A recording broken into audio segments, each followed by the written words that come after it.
They say history is written in stone, but some stones refuse to speak. Across deserts, beneath oceans, carved into mountainsides and buried under centuries of soil. There are relics that do not fit the timeline we've been taught. Impossible structures aligned with celestial precision long before the invention of the compass. Tools and artifacts that hint at knowledge ancient civilizations were never supposed to possess. Entire cities built with engineering techniques we still struggle to replicate today. These are not legends. They are real, cataloged, photographed, studied, and still utterly unexplained. Why do so many ancient sites echo the same patterns across continents that supposedly never met? Who carved colossal monuments that dwarf modern machinery in both scale and design? And what does it mean when science cannot provide an answer? This is the world of archaeological mysteries that shouldn't exist, yet undeniably do. So sit back, get comfortable, and let's journey into the past, where the truth is stranger than the myths. In the highlands of northwestern China, where the Yellow River winds like a muted gold ribbon through ancient earth, there lies a valley shaped by time, water, and silence. The landscape appears calm today, rolling hills of loess soil, the wind carrying the muted scent of dust and distant crops. But beneath this quiet surface rests the memory of a moment frozen more than 4,000 years ago. It is here, in the remains of a settlement called Lajia, that archaeologists uncovered something both ordinary and extraordinary: a bowl of noodles. Not just any noodles. These would come to be recognized as the oldest known physical noodles ever found. Thin, long, and carefully tangled, preserved under layers of soil and disaster. A simple dish, perhaps intended for a single meal. And yet, its survival across millennia feels almost deliberate, as though time itself had paused to protect it. Lajia was once home to the Shigir culture, a Bronze Age society known for its early metalwork, pottery, and domestic farming. Life here seems to have been predictable, seasonal, tied to the rhythms of the Yellow River. Families lived in semi-subterranean houses, tending fields of millet and raising livestock. The settlement thrived along the fertile floodplain. And then everything changed in a sudden and catastrophic event. Around 2000 BCE, Lajia was struck by a natural disaster, most likely a powerful earthquake, followed by a massive landslide and flood. The evidence suggests little warning. Structures collapsed, homes were buried, entire families were caught in a single overwhelming moment of destruction. The bowl of noodles was found on the floor of a dwelling, left as though someone had been eating when the ground began to tremble.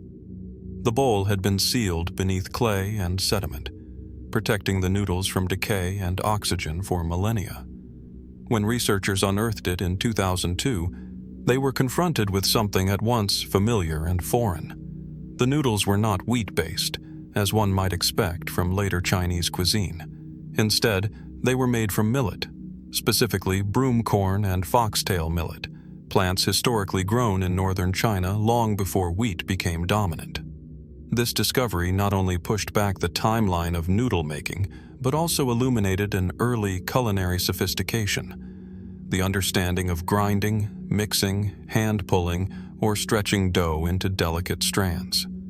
But as with many ancient discoveries, the bowl of noodles is only one piece of a larger mystery. For centuries, culinary historians debated the origin of noodles. Some believed they originated in China.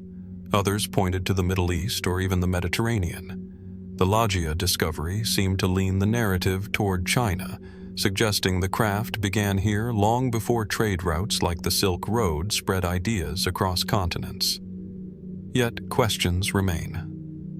Noodles require a certain conceptual leap, taking grain, transforming it into dough, and shaping it into strands or ribbons. Not all cultures reached this idea at the same time, and many foods evolve in parallel without direct influence. So did Noodles emerge independently in multiple cultures? Or was there cultural exchange long before recorded history? Trade networks we have not yet recognized, or shared traditions carried on oral routes rather than written ones? The Lajia find also raised deeper questions about the Shigir culture itself. They were skilled farmers, early metal workers, and builders of organized settlements. But the very location of Lajia, on a fault line known for earthquakes, invites speculation. Why build there? Was the risk unknown? Or did the benefits of the land outweigh the dangers? Their proximity to the unpredictable Yellow River would have brought fertile soil, but also the constant threat of floods. Some researchers view the disaster at Lajia as evidence of a broader climatic or geological upheaval during that era, one that may have influenced migrations, cultural shifts, or even myths. In Chinese legends, stories of great floods and heroic efforts to control the waters, such as the tale of Yu the Great, echo themes of catastrophe and restoration. Could Lajia be a real-world reflection of those ancient stories? A village lost to water, remembered only in fragments? Others suggest that the bowl of noodles reveals something more personal, a glimpse into the ordinary life of individuals whose names we will never know. A meal prepared, perhaps lovingly. A moment interrupted. The humanity of it lingers, subtle and quiet. Yet for all the scientific analysis, radiocarbon dating, microscopic grain studies, soil stratification, there remains something unresolved. The noodles survived because the disaster sealed them away. Had the earthquake never struck, the bowl would have vanished long ago. So in a strange way, preservation came through tragedy. What else might still be buried along the Yellow River, sealed beneath layers of history and earth? How many moments, meals, tools, or memories lie waiting? The Lajia noodles remind us that the past is not a distant, unreachable world. It is intimate, tangible, close enough to touch. A thread stretching across time, connecting our daily lives, our meals, our routines, to those who lived thousands of years before us. And though we know much, we do not know everything. What stories remain hidden in the soil, waiting for the earth to shift once more? And as we step away from the quiet bowl of ancient noodles in Lajia, an intimate moment preserved by time, we move now to something far larger. Not a personal remnant of daily life, but monuments of stone and scale. Where the past does not whisper, it stands. On the island of Sardinia, in the heart of the Mediterranean, dry winds sweep across fields of ochre grass and scattered stone. The land here feels old, older than empire, older than writing, older even than the myths that would later be told about it. Shallow hills roll toward the island's rugged coast, and among them lies a place called Monte Prama, a broad, quiet rise overlooking the plains below. To a passerby, it may seem unremarkable. Yet beneath this unassuming landscape, a discovery once waited, sealed under earth for nearly 3,000 years. In 1974, farmers plowing these fields struck something hard. Fragments of carved stone, not walls, not foundations, but pieces of statues, arms, faces, shields. And then, eyes unlike any seen in the ancient world. Wide, circular, carved with concentric rings, the eyes of Monte Prama seem to stare outward with a fixed, unblinking intensity. Over the following decades, archaeologists uncovered more than 30 of these statues, larger-than-life stone figures now known as the Giants of Monte Prama. Many stood over 2 meters tall. They depicted warriors with shields and armor, archers with detailed chest plates, and boxers wearing protective gear unlike anything found in neighboring cultures. Each was carved from a single massive block of limestone. Each was deliberate, powerful, intimidating. They are the earliest known large-scale anthropomorphic statues in Europe. The giants belonged to the Nuragic civilization, a culture that flourished in Sardinia from about 1800 to 500 BCE. The Nuragic people constructed thousands of stone towers, called nureg, across the island, massive megalithic structures built with precision and without mortar. Their purpose remains debated: fortresses, temples, observatories, or something else entirely. The giants appear to have been placed near a necropolis, suggesting a link to ancestors, ritual, or heroic remembrance. And yet, the Nuragic culture left no written language, no official records, no chronicles, no clear explanations. The statues speak, but they do not explain. Why create figures of such imposing size? Who did they represent? Legendary warriors, gods, or guardians of the dead? And why, at some point, were they deliberately destroyed? The giants did not fall to erosion or accident. Many show signs of purposeful breakage, careful and systematic, as though someone wished to erase not only the statues but the power they conveyed. Some scholars suggest the destruction occurred during later invasions, perhaps by the Phoenicians or Carthaginians. Others believe it may have been part of a ritual ending, a symbolic closing of an era. But the timing remains uncertain, the motive unclear. As archaeologists pieced the fragments together, statue by statue, they found not disorder, but design. Every shield, every weapon, every garment is carved with geometric regularity. The giants do not imitate Greek sculpture, nor Egyptian relief. They belong to a style entirely their own. This independence raises questions. The Nuragic civilization did not exist in isolation. Sardinia sat along trade routes connecting the Mediterranean world. Mycenaean Greeks, Phoenicians, Etruscans, and others crossed these waters. And yet, the giants show no sign of direct artistic borrowing. It is as though an advanced sculptural tradition developed here in parallel, unknown, and unrecorded. But how does a culture capable of such monumental work leave so little trace of itself? Some researchers draw attention to the island's deep folklore, tales of ancient beings of great stature, sometimes benevolent, sometimes fearsome. Sardinian legends speak of the giganti, giant people who lived long before humans. For some, the statues appear almost as literal echoes of myth. Of course, this interpretation is not taken as historical fact, but folklore often preserves memory in symbolic form. One might ask, were these statues inspired by legend, or did the legends arise from memories of the very culture that carved them? More speculative theories look to the global pattern of megalith-building societies, from Easter Island to the British Isles, from Göbekli Tepe to the Andean highlands. The question is not whether these cultures were connected in any direct way, but why so many distinct civilizations felt compelled to carve the human form at monumental scale. Was it reverence? Power? The desire to be remembered? Or some shared instinct to shape humanity into myth? The giants of Monte Prama stand in a peculiar space between clarity and enigma. We know who likely made them. We know approximately when. But we do not know why, and we do not know what purpose they served beyond what can be inferred.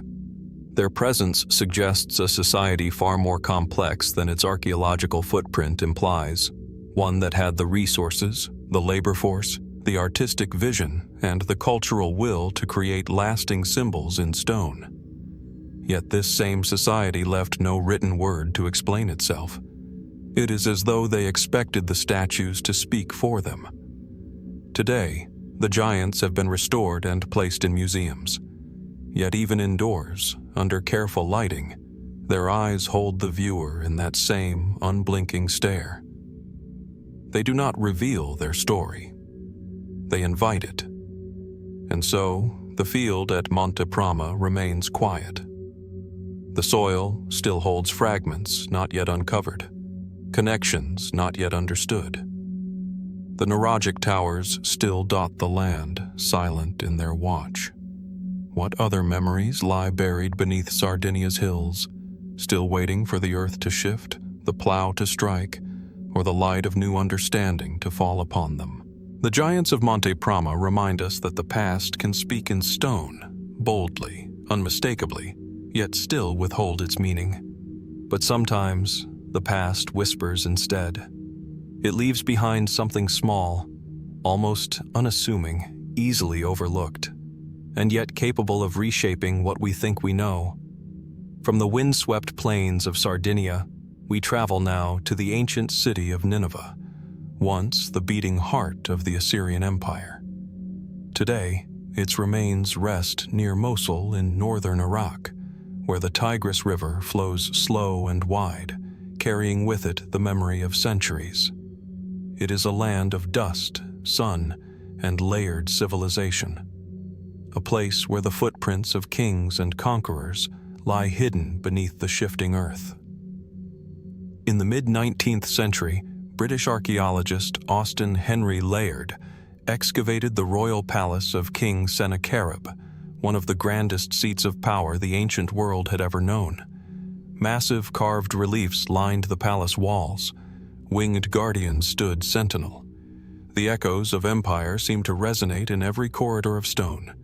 And among these imposing remains, Layard found something surprisingly small. A smooth, oval piece of polished rock, about the size of a large coin, slightly curved, translucent. It was made of rock crystal, clear quartz. At first glance, it seemed decorative, perhaps ornamental. But when examined more closely, its shape resembled something unmistakably familiar to the modern eye. It looked like a lens. Now known as the Layard lens, or the Nineveh lens, this object has been dated to around 750 BCE. It predates the earliest known confirmed optical lenses in Europe by nearly 2,000 years. And yet, it is here, in the ruins of ancient Assyria. Its surface is polished on both sides, one convex and one flat, enough to refract light, enough to magnify. This raises questions that ripple outward through history. Did the Assyrians understand how to shape light? Did they use this piece of quartz to enlarge intricate writing, to help craftspeople work with fine detail, or perhaps for medical purposes? The mainstream explanation is one of practicality, a simple magnifying tool. Assyria produced some of the ancient world's most detailed stone and metalwork. A lens would have been useful, even logical. Yet, the story does not end there. Some suggest the lens may have been part of a larger optical device. Others propose it could have been used to start fires by focusing sunlight, a logical technique, yet one that requires precision. And then there are those who ask whether such a lens might imply something more advanced. The Assyrians were accomplished astronomers. They mapped constellations, tracked planetary movements, and produced some of the earliest star catalogs known to history. They observed the heavens with remarkable accuracy. Could lenses, small, portable, handheld, have played a role in their studies? The possibility is not easily dismissed. Although there is no surviving explicit record of Assyrians using telescopes or magnification in astronomy, the existence of the lens suggests knowledge of optical properties.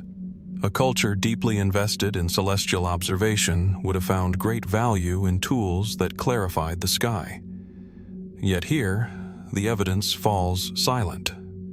The Nineveh lens bears faint traces of intentional groove marks, signs of shaping and polishing, but no inscriptions, no instructions, no written context. It was found among fragments, not in use. A single artifact, isolated from its original function. This isolation invites speculation. Some theories reach further still, suggesting the lens may have been part of a larger unknown tradition, perhaps one now lost. Ancient optics appear sporadically across the archaeological record. Greek lenses in the 5th century BCE, Roman glass magnifiers, the Nimrod lens itself. But these examples are scattered, isolated, like sparks rather than a continuous flame. Did ancient knowledge rise and fall in cycles, developed, forgotten, rediscovered? Is the history of science less a line than a tide? There is also the matter of craftsmanship.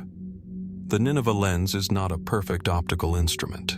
Its curvature is irregular, its magnification limited. It does not compare to the precision of later lenses crafted in the Middle Ages or Renaissance. And yet, imperfection does not mean insignificance. Even a crude lens requires understanding of material, of shape, of purpose. Whether used to inspect fine jewelry, engravings, cuneiform tablets, or celestial diagrams, the lens suggests a practical curiosity, a desire to see more clearly, to examine the world in greater detail than the unassisted eye allows. And perhaps that is the heart of the mystery.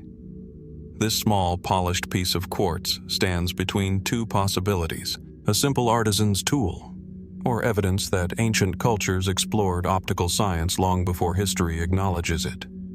The truth remains elusive because the surrounding context is incomplete. Buried libraries, lost workshops, collapsed observatories. Time conceals as much as it preserves, and the Nineveh lens remains a single surviving voice, speaking faintly from a silence thousands of years deep. Today, the lens rests in the British Museum. It is small, unobtrusive, displayed among countless other objects. Visitors walk past it without pause. Yet, if one stops, if one looks closely, the lens still performs its function. It magnifies. It reveals detail otherwise unseen. A reminder that sometimes the smallest objects hold the greatest questions.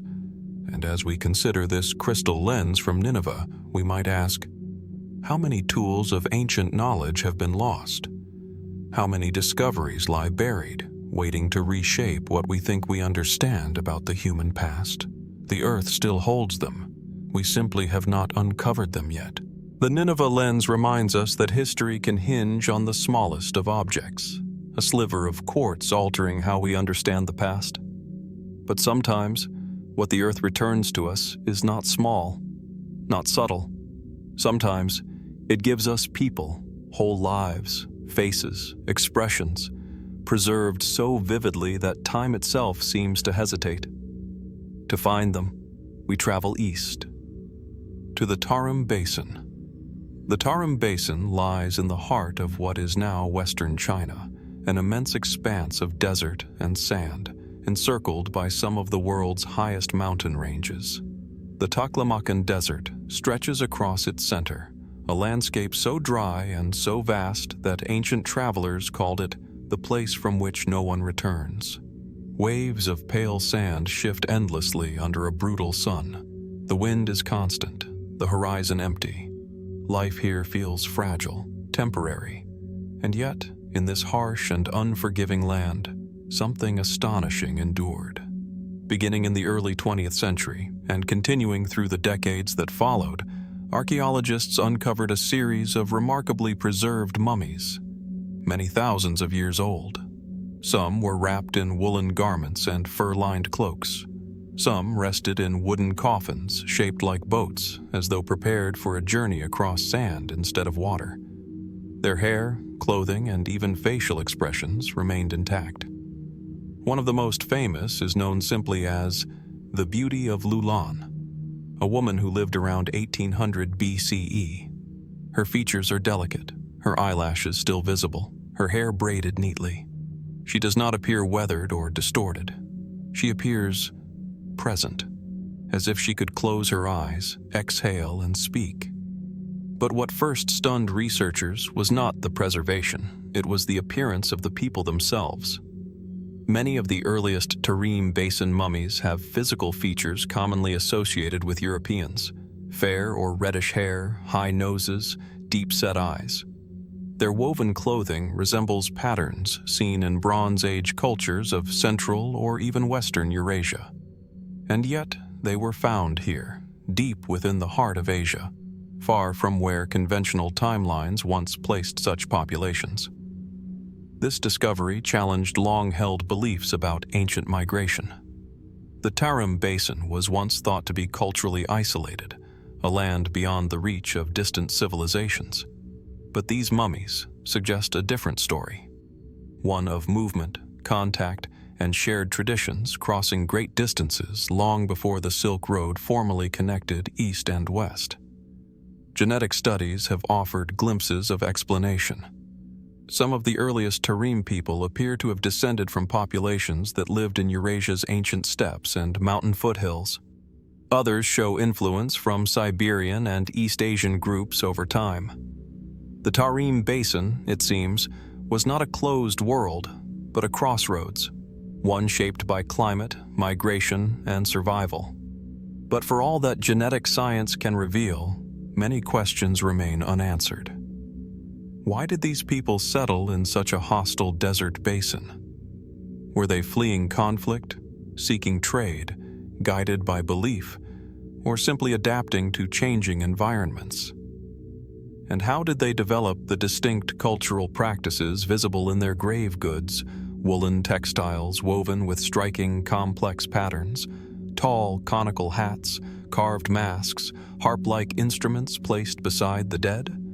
The coffins of some Tarim individuals resemble upturned boats, but there is no sea here, no rivers large enough to require such vessels.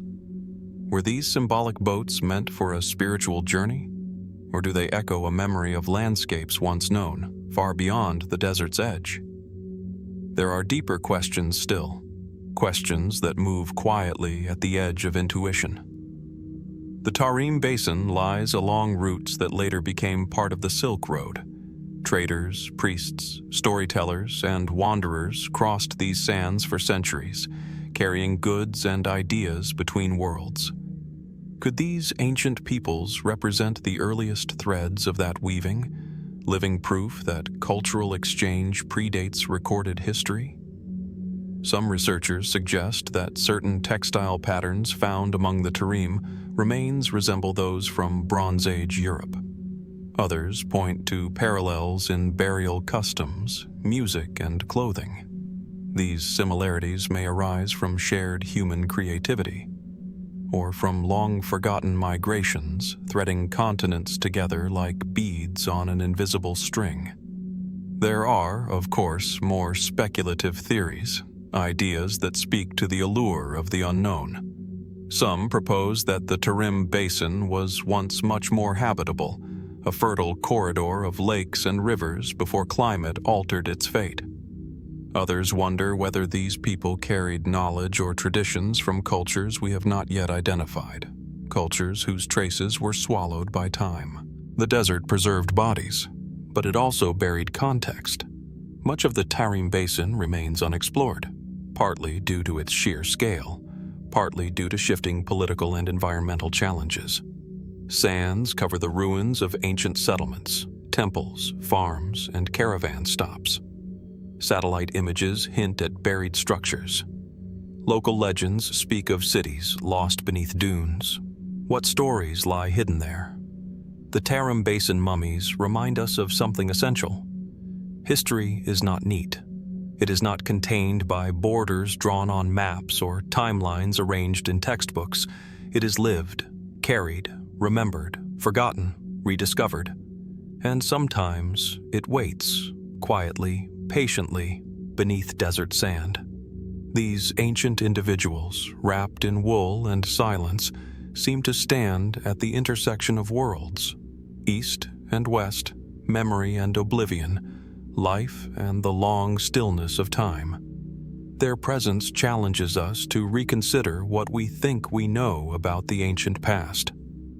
And we are left with a final question, one as vast as the basin itself. How many more chapters of human history lie sleeping under the sands, waiting for the wind to shift? The Tarim Basin mummies leave us with faces frozen in time, whispering of journeys, migrations, and lives lived far from the lands we might have expected. From the windswept deserts of western China, we now return to a different kind of enigma, one carved in stone, shrouded in gold, and buried deep beneath the sands of Egypt. Here, the past does not merely survive. It conceals, it misleads, it defies certainty. In the heart of the Valley of the Kings, a narrow gorge lined with cliffs of ochre limestone hides entrances to tombs once reserved for pharaohs and nobles. For centuries, these tombs have yielded treasures, inscriptions, and the occasional startling mystery. Among them, one stands apart, not for its grandeur, but for its perplexing ambiguity. Tomb KV-55, discovered in 1907 by archaeologist Edward Ayrton under the direction of Theodore Davis, K555 is modest in size, a small, undecorated chamber cut into rock. Yet inside lay a collection of artifacts whose presence and arrangement immediately raised questions. Golden shrines, ritual objects, fragments of funerary equipment, and, most notably, a solitary human mummy. The body was aged, emaciated, its features distorted by time and early mishandling, making identification a challenge that has persisted for over a century. Early reports suggested the tomb might belong to Queen Tiye, mother of Akhenaten, or even Akhenaten himself. Others speculated it contained Smenkhkare, a pharaoh whose reign and identity remain enigmatic. Carbon dating, DNA testing, and forensic analysis have provided tantalizing hints, but no definitive answers. The evidence is contradictory. Skeletal measurements, cranial features, and genetic markers point in different directions. Is this the remains of a pharaoh whose life and legacy were deliberately obscured? Or a high-ranking noble interred under extraordinary circumstances? Adding to the intrigue is the tomb's unusual contents. Many of the funerary items originally belonged to Akhenaten, artifacts inscribed with his name, including a gilded coffin and ceremonial furniture, but they appear to have been hastily reassigned or modified. Scholars suggest this might reflect political or religious upheaval. After Akhenaten's controversial monotheistic revolution, his successors sought to erase his memory while preserving certain elements for ritual purposes. But why leave the mummy itself in an undecorated chamber? Why retain some inscriptions while removing or altering others? The mystery deepens when considering the nature of the burial itself. The body was positioned unusually, with arms extended unnaturally and the coffin damaged. Some researchers see evidence of hasty preparation, perhaps an emergency reburial. Others argue that ritual practices, now partially lost to history, may account for the anomalies. There are no definitive explanations, only questions that linger like shadows on the stone walls. Over the years, KV-55 has become a focal point for debate, attracting forensic experts, Egyptologists, and historians alike. Recent DNA studies have suggested familial links to both Amenhotep III and Tutankhamun. Yet even these findings are debated. Some propose the mummy could be Akhenaten's son, Smenkhkare, still an almost ghostly figure in the records of ancient Egypt. Others argue that the evidence is too fragmentary to allow certainty. Every analysis raises new puzzles, and each discovery seems to open yet another door, rather than closing one. Then there is the philosophical dimension of the tomb. KV-55 forces us to confront the limits of knowledge. In a civilization obsessed with permanence, where tombs were meant to last eternally and inscriptions were intended to immortalize, here is a tomb that resists understanding. Even the most sophisticated methods of modern science, CT scans, genetic testing, chemical analysis, cannot provide an unambiguous story. The tomb preserves fragments of truth while obscuring the whole. Some have suggested more speculative possibilities. Could political intrigue have led to a deliberate obfuscation, leaving the mummy and artifacts in a deliberate state of uncertainty? Could religious reform have demanded alterations that would confound later generations? Or might there be elements yet undiscovered within the tomb or nearby chambers that could shed new light, waiting silently beneath centuries of sand and debris? Walking through the Valley of the Kings today, it is easy to imagine the desert sun casting long shadows across tomb entrances, the wind whispering over the limestone cliffs as if carrying fragments of lost voices. K555 is small, unassuming, almost hidden, but within it rests a riddle that has challenged some of the world's most meticulous scholars. It is a reminder that even in a civilization as extensively studied as Egypt's, mysteries remain. Some puzzles are not resolved by wealth, fame, or modern technology. They demand patience, imagination, and the willingness to sit with uncertainty. And so, the mummy of Cave 55 waits, wrapped in linen and enigma, a solitary figure whose identity eludes us. Its artifacts speak, its coffin hints, its location whispers, but the full story remains buried. What truths, long erased or deliberately concealed, might still lie hidden beneath the sands of the Valley of the Kings? And how many more phantoms of history like KV55 await discovery, challenging our understanding and quietly reminding us that the past does not always yield its secrets easily? The Valley of the Kings gives us the mummy of K555, an enigma wrapped in gold and linen, challenging our understanding of identity, power, and ritual in ancient Egypt.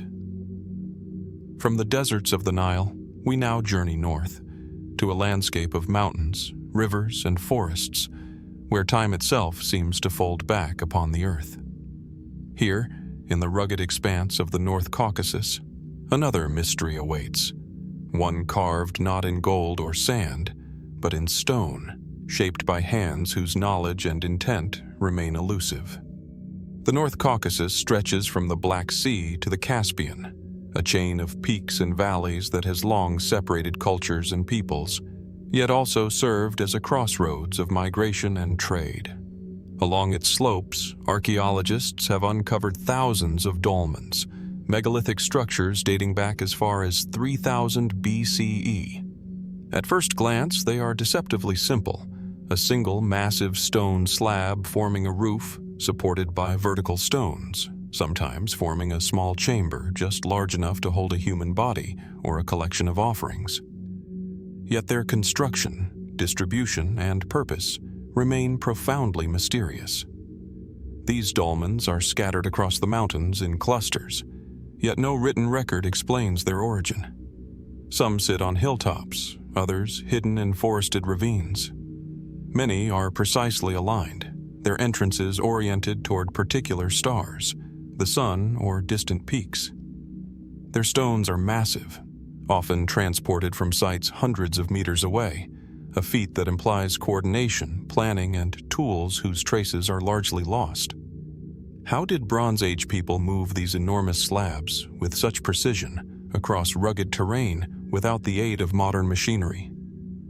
Inside the chambers, archaeologists have found burial remains, pottery, bronze tools, and sometimes small ritual objects.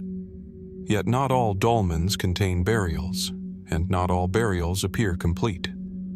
Some contain unusual artifacts, tiny figurines, beads, or engraved stones whose significance remains unknown.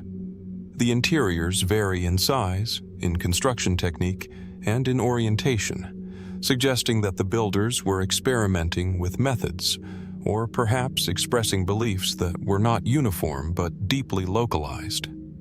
The age and cultural context of the dolmens are debated.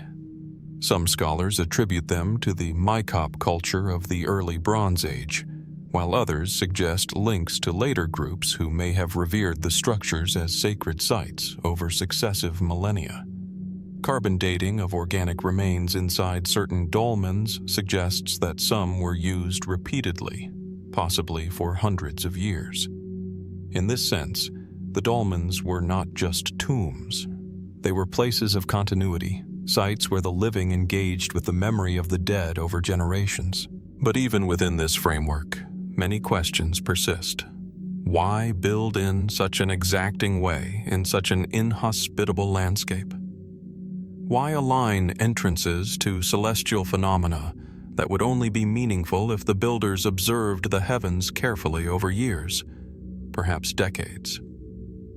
Were these alignments merely symbolic, or did they serve practical purposes, marking seasonal changes, guiding migrations, or signaling sacred times for ritual? Some of the more unusual dolmens are particularly puzzling. Certain examples contain narrow shafts or apertures in their walls, sometimes leading to hidden recesses. Could these have been used for astronomical observation, for communicating with the spiritual world, or for rituals now lost to history? In other cases, the dolmens are decorated with carvings, circles, spirals, grooves that resist easy interpretation. Are they symbolic markers, star maps, or signs of ownership and lineage? The sheer scale and number of dolmens in the North Caucasus suggest a culture or collection of cultures with significant organization and shared knowledge. Yet, unlike the more famous megalithic sites of Western Europe, these dolmens have remained relatively isolated from global scholarship until the 20th century, and many have suffered from natural erosion and human interference. There are no written inscriptions to explain their purpose. We are left with stones and placement, with the silent testimony of labor and devotion, and with questions that refuse to be answered fully. Some researchers propose that the dolmens are part of a broader network of megalithic structures stretching across Eurasia, hinting at shared ideas or migrations between disparate cultures. Others caution against overreach. The similarities may be superficial, the result of convergent evolution, different peoples discovering similar architectural solutions independently. Yet the North Caucasus dolmens are remarkable for their density, their variety, and their sophistication, suggesting a society capable of complex planning and symbolic thought long before urban centers arose in nearby regions. Beyond the physical mystery lies the human story. Who were the people who built these dolmens? What did they believe about life, death, and the world beyond? What fears, hopes, and observations inspired them to invest so much effort into structures that would outlast their own lifetimes? And why, over centuries, did this practice disappear, leaving behind only stone and silence? Walking among these dolmens today, it is easy to feel the weight of history pressing in from every direction. The mountains echo with wind, carrying whispers of lives long past. The stones stand quietly, monumental yet intimate, challenging the observer to understand their meaning without the aid of words. Every dolmen is a puzzle piece, a fragment of a worldview now lost. Yet the mystery endures in ways that reach beyond the stones themselves. Satellite imagery suggests that many more dolmens remain undiscovered, buried beneath forest cover, hidden in ravines, or obscured by centuries of sediment. Excavation has revealed only a fraction of the landscape, and each new find adds complexity rather than clarity. There are patterns, yes, but the patterns themselves are enigmatic, hinting at connections and practices we may never fully reconstruct. The dolmens of the North Caucasus remind us that some mysteries are not solved by a single artifact, a single measurement, or a single discovery. They demand observation, patience, and a willingness to confront uncertainty. They are a testament to human ingenuity and a challenge to our assumptions about early societies in this region. And as we stand among these silent monoliths, we are confronted with a profound question. What knowledge, beliefs, and stories lie buried with the stones, still waiting for someone to uncover them, still waiting for the wind to shift, the earth to yield, and time to speak? In the North Caucasus, as in Lajia, Nineveh, the Tarim Basin, and the Valley of the Kings, The past preserves both what it wants us to know and what it chooses to conceal. The Dolmens endure as guardians of that secret, quietly insisting that some mysteries should, and perhaps always will, resist explanation. The Dolmens of the North Caucasus stand as silent monoliths in a rugged landscape, monumental yet intimate, their mysteries entwined with the people who raised them. From those isolated mountains, we now journey far south, across continents and oceans, to a land where the clouds cling to the mountains and the air hums with life. The cloud forests of northern Peru. Here, high on the cliffs above the Uchubamba and Marañón river valleys, an ancient culture left behind tombs that hover at the intersection of ingenuity and enigma. The Chachapoya cloud burial caverns. The Chachapoya, often called the Warriors of the Clouds, thrived from around 900 to 1470 CE, long before the Inca would absorb their territory. The region they inhabited is one of the most inaccessible in the Andes. Steep slopes, dense vegetation, and a mist that drifts like a living presence across the mountainsides. Visibility is limited, paths are treacherous, and the terrain itself seems designed to repel intrusion. Yet the Chachapoya did not simply survive here. They thrived, building villages, fortresses, and cemeteries that seem almost suspended between earth and sky. Among their most arresting legacies are the burial caverns, carved into cliff faces or constructed as freestanding sarcophagi, perched precariously on ledges hundreds of meters above the valley floor. These tombs often house mummified remains, wrapped carefully and accompanied by grave goods. The architecture is meticulous. Stone chambers aligned with openings that catch the sunlight at particular times of day, ventilation shafts to preserve the bodies, and in some cases, multiple tiers of graves stacked vertically. For a civilization with no wheeled vehicles and limited tools, the logistics alone are staggering. How did they carve and transport massive stones to these heights? How did they ensure stability and preservation in such a hostile environment? The mummies themselves add another layer of mystery.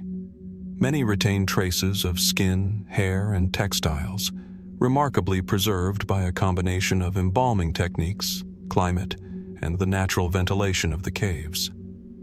Grave goods, ceramics, textiles, weapons, and personal ornaments suggest a society with complex social structures, rituals, and trade networks. Yet, beyond the artifacts, the human remains hint at stories lost to time. Who these individuals were, what roles they held in life, and why they were laid to rest so perilously above the valleys below. One of the most famous sites, Lajia, reveals sarcophagi nearly 4 meters tall, anthropomorphic in design, with painted faces staring out from the cliffs. The figures seem both protective and commemorative, guardians and memorials in one. Similar constructions appear throughout the region: Quilap, Gran Valaya, and Ravache, where clusters of small tombs cling like birds' nests to cliff edges. In each case, the placement seems intentional, both dramatic and symbolic, as if the Chachapoya sought to bridge the realms of earth and sky, life and death. Archaeologists have debated the purpose and symbolism of these tombs. Many interpret them as markers of social hierarchy, reserved for elites, warriors, or shamans. Others suggest a ritualistic or spiritual function, possibly linked to ancestor worship or the desire to maintain contact with the living through elevated placement. The tomb's orientation and alignment may indicate astronomical knowledge, connecting burial practices to solar or lunar cycles. Yet much remains uncertain. Unlike the Inca, the Chachapoya left no written records. Much of their culture is reconstructed through architecture, artifacts, and oral histories preserved by neighboring groups. The more speculative questions are no less compelling. How did the Chachapoya transport bodies, grave goods, and stone across vertical cliffs without modern machinery? Were there now lost scaffolding systems, ropes, or pulleys, ingeniously designed and utterly vanished from the record? Did the clouds themselves play a symbolic or practical role in their burial practices, perhaps representing a liminal space between the living world and the afterlife? Even the timing of these burials is a puzzle. Radiocarbon dating suggests many tombs were reused over generations, yet it is unclear whether their placement in high, inaccessible locations was chosen from the outset or adapted over time. Some researchers argue that the Chachapoya were masters of microclimates, deliberately selecting ledges with optimal conditions for preservation. Others suggest a more mystical rationale: tombs placed high to bring the dead closer to the heavens, to the realm of spirits or deities. The tomb's visibility, or lack thereof, also intrigues. From the valleys below, many burial caverns are nearly invisible, camouflaged by rock and vegetation. From above, they dominate the cliffs. This duality, concealed yet monumental, implies an understanding of perspective, perception, and perhaps even a message intended for those who ascended the slopes. Did these tombs serve as reminders of power and lineage to the living? Were they warnings, offerings, or invitations to contemplate the afterlife? The Chachapoya were ultimately conquered by the Inca, and much of their culture was absorbed or destroyed. Many tombs were looted and countless artifacts lost. Yet the surviving sites continue to astonish, hinting at a people whose sophistication and ingenuity rivaled more widely studied civilizations. Their cloud burials defy easy categorization, blending engineering, ritual, and artistry in ways that still challenge modern understanding. Walking among the cliffs today, the mists curling around the ledges, it is impossible not to feel the presence of the Chachapoya. Their tombs cling to the mountainsides as if suspended in memory itself, defying gravity and expectation.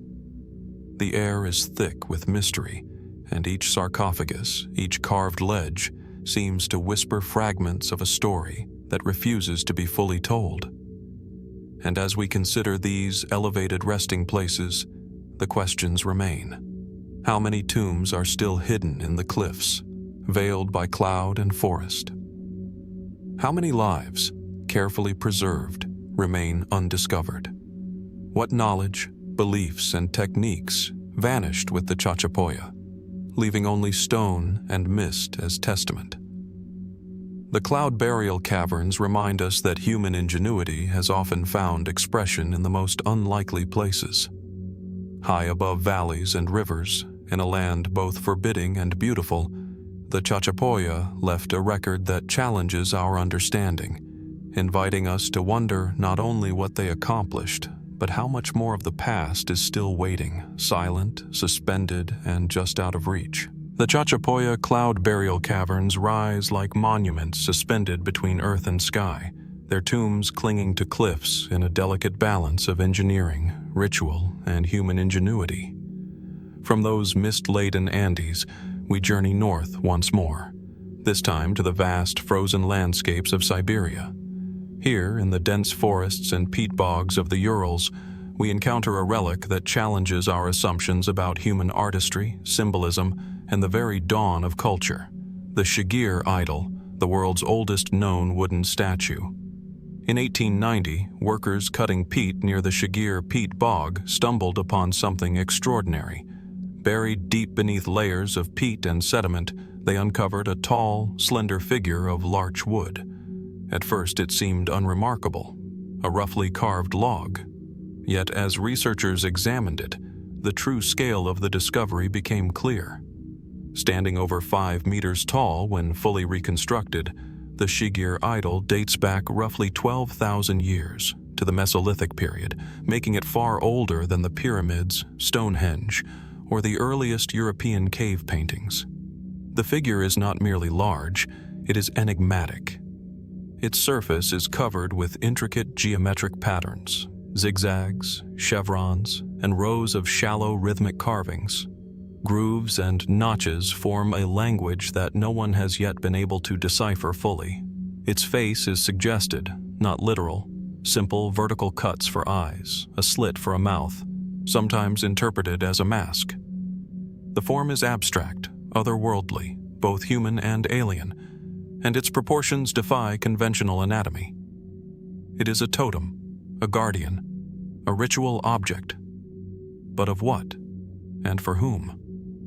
The Shigir idol forces us to reconsider what we know about Mesolithic societies. We often imagine them as small bands of hunter-gatherers, focused primarily on survival, with little time or inclination for monumental art. Yet here is evidence to the contrary. A culture capable of conceptual thinking, symbolic expression, and the coordination necessary to carve, transport, and erect a timber monument of extraordinary size in a boggy, forested landscape. How did they manage such a feat with stone and bone tools? How did they select and transport such massive wood, preserved only in acidic peat? Analysis of the carvings offers tantalizing, yet incomplete clues. Some researchers suggest the abstract patterns may encode cosmological knowledge, star patterns, cycles of nature, or mythological narratives. Others interpret the grooves as mnemonic devices, representing genealogies, hunting grounds, or ritual instructions. The repetition of motifs across different sections of the idol hints at a structured, meaningful system, yet its full purpose remains obscured by time. Equally puzzling is the idol's remarkable preservation. The peat bog that housed it maintained waterlogged, acidic conditions, slowing decay over millennia. Yet such preservation is rare, and it raises questions about intentional placement. Was the Shigir idol deliberately deposited in the bog as part of a ritual, or was it left as a marker of territory, spiritual boundary, or ceremonial site? Could the bog itself have been considered sacred, a liminal space between the world of the living and the world of spirits? Some speculative interpretations push even further. Certain scholars suggest the idol could represent a deity, a shaman, or a totemic ancestor. Its abstract, almost alien form implies a symbolic language we cannot fully read, one that predates writing by thousands of years. Could this be evidence that Mesolithic people engaged in complex religious thought long before the emergence of urbanized societies? Could the idol encode knowledge, beliefs, or social hierarchies now lost to history? Adding to the intrigue is the Shigir idol's fragmented state. Over time, peat and water shifted, splitting the figure into 7 main sections, each bearing carvings that seem to relate to one another. When reconstructed, these segments suggest a towering, multi-part structure whose sheer verticality and scale would have made it visible from a distance. Was this meant to communicate with neighboring groups? To awe? To inspire? To intimidate? Or was it purely a ceremonial object, encountered only by those who approached with knowledge of its meaning? The idol is also one of the earliest known examples of wood being used for monumental art. Stone has often dominated discussions of ancient sculpture, precisely because it survives more reliably. Wood, by contrast, decays quickly, leaving tantalizing gaps in the archaeological record. How many other wooden monuments, equally significant, have vanished over the millennia, leaving us with only hints of their existence? The Shigir idol may be the sole survivor of a rich tradition of timber art lost to time, preserved by accident and environment rather than design. Standing beside images of the idol today, it is impossible not to feel its presence. Even in fragments, its verticality and carved surface convey intent, thought, and expression. It is human-made, yet it seems to speak from another dimension, ancient, enigmatic, timeless. It challenges assumptions about what prehistoric people were capable of, demanding a reassessment of human creativity at the very edge of recorded memory. And so, the Shigir idol endures, silently questioning what we know about the Mesolithic world. Was it a spiritual guide, a social marker, a cosmic diagram, or all of these things layered atop one another in ways we may never fully comprehend? What other forms, carved in perishable materials, might have existed in the distant past, lost beneath peat, soil, or forest. How much knowledge, ritual, and symbolic thought has the earth quietly swallowed, leaving only fragments like the Shigir idol to hint at its scope? In the cold, quiet forests of the Urals, the idol stands, or once stood, as a testament to human imagination. It reminds us that the ancient world was far more complex, far more symbolic, and far more inventive than we often assume. And it invites us to ponder the profound mystery that connects us to the earliest chapters of human culture, the enduring impulse to carve meaning into the world, to speak across millennia, and to leave a trace that challenges every expectation. The Shigir idol rises from the Siberian peat bogs as a silent, enigmatic monument to human creativity at the dawn of civilization. From the frozen forests of the Urals, we journey southeast, across continents and climates, to a place where the mountains and plains of Southeast Asia give birth to a mystery of stone and scale: the Plain of Jars in Laos. Here, the landscape itself seems to hum with secrets, and scattered across its rolling plateaus are thousands of megalithic jars, silent witnesses to a past we cannot fully comprehend. The Plain of Jars stretches across the Xiangquang Plateau, a windswept region of northern Laos. Mist often drifts through the low hills, clinging to the grass and rocks, giving the plains an ethereal, almost dreamlike quality. Amid this shifting landscape, enormous stone jars, some over 3 meters tall and weighing several tons, dot the terrain in clusters, sometimes numbering in the hundreds. Their sheer size and number create a landscape that is at once monumental and mysterious, raising immediate questions. Who placed them here? Why? And for what purpose? Archaeologists have long studied the Plain of Jars, yet much about it remains unresolved. Radiocarbon dating and ceramic analysis suggest that the jars date from roughly 500 BCE to 500 CE, though some researchers propose even earlier origins. They are primarily carved from sandstone, granite, and conglomerate, with surfaces remarkably smooth and shapes carefully proportioned. Many jars feature lips or rims, some show evidence of lids or covers, and a few have subtle decorative markings, though most remain strikingly plain. Their creation would have required immense labor, quarrying massive stones, transporting them across rugged terrain, and positioning them upright, an engineering feat that suggests a society both organized and culturally motivated. What makes the jars particularly mysterious is their context. Unlike tombs or monuments elsewhere, few human remains or artifacts have been found inside the jars themselves.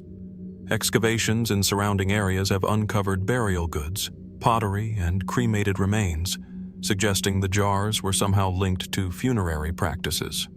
Yet the exact function, whether storage for the dead, ritual vessels, or markers of ceremonial space, remains a subject of debate. Some jars were deliberately cracked or shattered, perhaps as part of a ritual decommissioning, though the reasoning behind this destruction is unclear. The arrangement of the jars adds another layer of intrigue. Clusters appear scattered across hundreds of square kilometers, sometimes isolated on hilltops or near riverbeds. There is no obvious grid or pattern, yet each group seems intentional. Did the location of each jar correspond to clan territories, celestial events, or spiritual significance? Or did the jars serve as markers in a landscape imbued with ritual meaning, their purpose understood only by those who placed them? Some jars bear faint decorative motifs, including circular patterns or carved faces, suggesting symbolic or religious importance. Others show traces of weathering or tool marks that hint at sophisticated techniques of carving and shaping stone. How did these ancient people achieve such precision without the advanced tools of later civilizations? And why invest so much effort in objects whose function now appears elusive? Speculative interpretations abound. Some researchers suggest the jars were used in mortuary rites, perhaps for storing the bodies or ashes of the deceased before secondary burial or cremation. Others propose that they were containers for offerings, or even instruments in agricultural rituals linked to fertility, water, or seasonal cycles. Yet no inscription or record confirms any of these theories, leaving the jars to speak only through their form and placement. Beyond their practical or ceremonial purposes, the jars raise deeper questions about human cognition and social organization. Their construction implies collaboration, planning, and a shared understanding of scale and material. Communities capable of producing these monuments must have had not only the physical resources, but also the cultural motivation, belief systems, social hierarchy, or ritual imperatives to guide their work. Yet the civilization that created them left little else behind. No written records, no architectural complexes of comparable scale, no surviving political structures. The jars stand alone, silent witnesses to a culture otherwise lost to time. The landscape itself seems to guard the mystery. Thick fog, sudden storms, and the remoteness of the plateau have preserved the jars from total destruction, but also made detailed study difficult. Unexploded ordnance from the Indo-China Wars continues to limit excavation, leaving vast areas unexplored. It is likely that more jars, and perhaps other associated artifacts, lie hidden beneath the soil, waiting to reveal clues about the people who placed them here. Walking among the jars today, the effect is striking. The stones rise from the earth like ancient sentinels, their surfaces weathered, their presence monumental. The air is heavy with silence, broken only by the wind or distant calls of birds. One cannot help but feel that the jars were meant to be experienced in the landscape itself, their scale and placement designed to evoke awe, reverence, or contemplation. Their meaning, however, remains just out of reach. The plane of jars reminds us that human history is not always linear, nor is it fully documented. Monumental creation is not reserved for the literate or urbanized. Even in societies without writing or centralized states, humans have sought to mark their existence, their beliefs, and their rituals in ways that endure, sometimes, as here, in forms that confound our understanding. And so, the jars continue to challenge us. What knowledge, rituals, or cosmologies might they encode, lost to the millennia? How many jars remain undiscovered or buried beneath layers of earth and vegetation? And what does their very existence tell us about human ingenuity, belief, and the urge to create meaning in a vast, sometimes inhospitable world? The plain of jars, like the Shigir idol, the Chachapoya tombs, or the Dolmens of the Caucasus, endures as a testament to the enduring mystery of our ancestors. Civilizations capable of remarkable achievement, leaving behind monuments that compel us to wonder, question, and imagine, and that even today resist complete understanding. From the misty plateaus of Laos and the monumental jars scattered across the Xiangquang Plateau, we turn now to the arid expanses of the American Southwest. Here, in the deserts of Arizona, the land itself becomes a canvas, etched with images whose scale and precision continue to perplex archaeologists, historians, and explorers alike. The Arizona Geoglyphs, sprawling across vast stretches of sun-baked earth, are a silent testament to human presence, yet they raise more questions than answers. These geoglyphs, unlike the stone jars or cloud burials we have explored, are not constructed monuments but intentional modifications of the landscape itself, formed by clearing the reddish desert soil to expose lighter subsoil or by arranging stones in intricate patterns. The images include geometric shapes, lines, spirals, and, in some cases, representations resembling human or animal forms. From the ground, many of these figures appear abstract and inscrutable.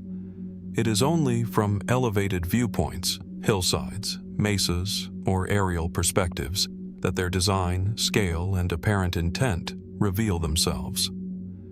Archaeological surveys suggest that these geoglyphs were created over a broad span of time, with some dating as far back as 1000 CE, though their origins and cultural affiliations remain contested.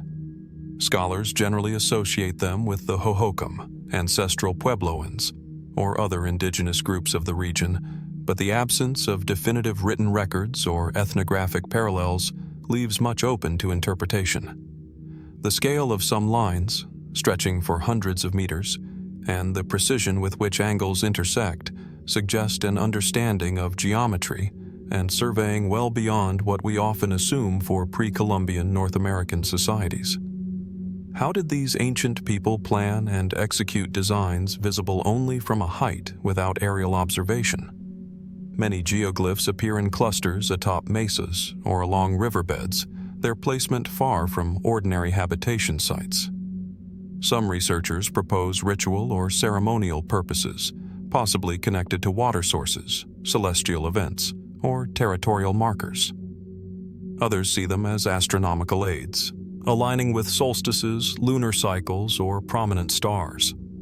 The possibility that some designs were intended for ceremonial spectators who would ascend hills to observe the patterns or participate in rituals raises tantalizing questions about social organization and cultural priorities. Equally intriguing is the abstract quality of much of the work. Spirals, zigzags, and concentric circles dominate the landscape. Motifs also found in petroglyphs, pottery, and textiles of the region's indigenous cultures. Are these forms symbolic, representing cosmological concepts, spiritual journeys, or clan identities? Or are they purely practical, encoding maps, water sources, or migratory paths? In many cases, the sheer repetition of geometric forms hints at knowledge of measurement and design principles, yet the meaning behind them is elusive. The Arizona Geoglyphs share some mysteries with other enigmatic global sites, from the Nazca lines in Peru to the geoglyphs of the Canary Islands. The act of creating such large-scale designs that can only be fully appreciated from above suggests an intentionality that transcends the ordinary functions of art or decoration. Did these cultures possess an oral or symbolic system sophisticated enough to coordinate such projects? Were these geoglyphs meant for the living, the dead, or perhaps unseen observers in the sky? Weathering and erosion have preserved some geoglyphs, while others have faded or been obscured over centuries by sand, vegetation, or human activity. The desert, both harsh and protective, has allowed these creations to endure, but their fragility underscores the urgency of study. Even partial loss amplifies the sense of mystery. We see fragments and patterns, yet the full design, and potentially the full meaning, may be forever beyond reach. Speculative theories occasionally surface, though mainstream scholarship remains cautious. Some suggest the geoglyphs could be ceremonial pathways, guiding pilgrimages or ritual processions. Others argue for connections to astronomical observations or calendrical systems, though evidence is often circumstantial. And then there are more fringe ideas, proposing that such designs might have communicated with otherworldly entities, served as signals for travelers from afar, or encoded knowledge now lost to time. While these hypotheses capture the imagination, the truth may lie somewhere between practical utility, ritual expression, and symbolic communication, intertwined in ways we are only beginning to glimpse. Walking across the desert today, the geoglyph's scale remains humbling. A simple line, extending hundreds of meters, becomes monumental under the sun's harsh glare. Spirals carved in soil seem ordinary until one steps back, revealing intentionality in the layout, a vision whose execution required foresight, planning, and collective effort. The desert's quiet amplifies the sense of connection across centuries. Footsteps of the past echo faintly beneath the soles of the present. The Arizona Geoglyphs challenge our assumptions about the societies that created them.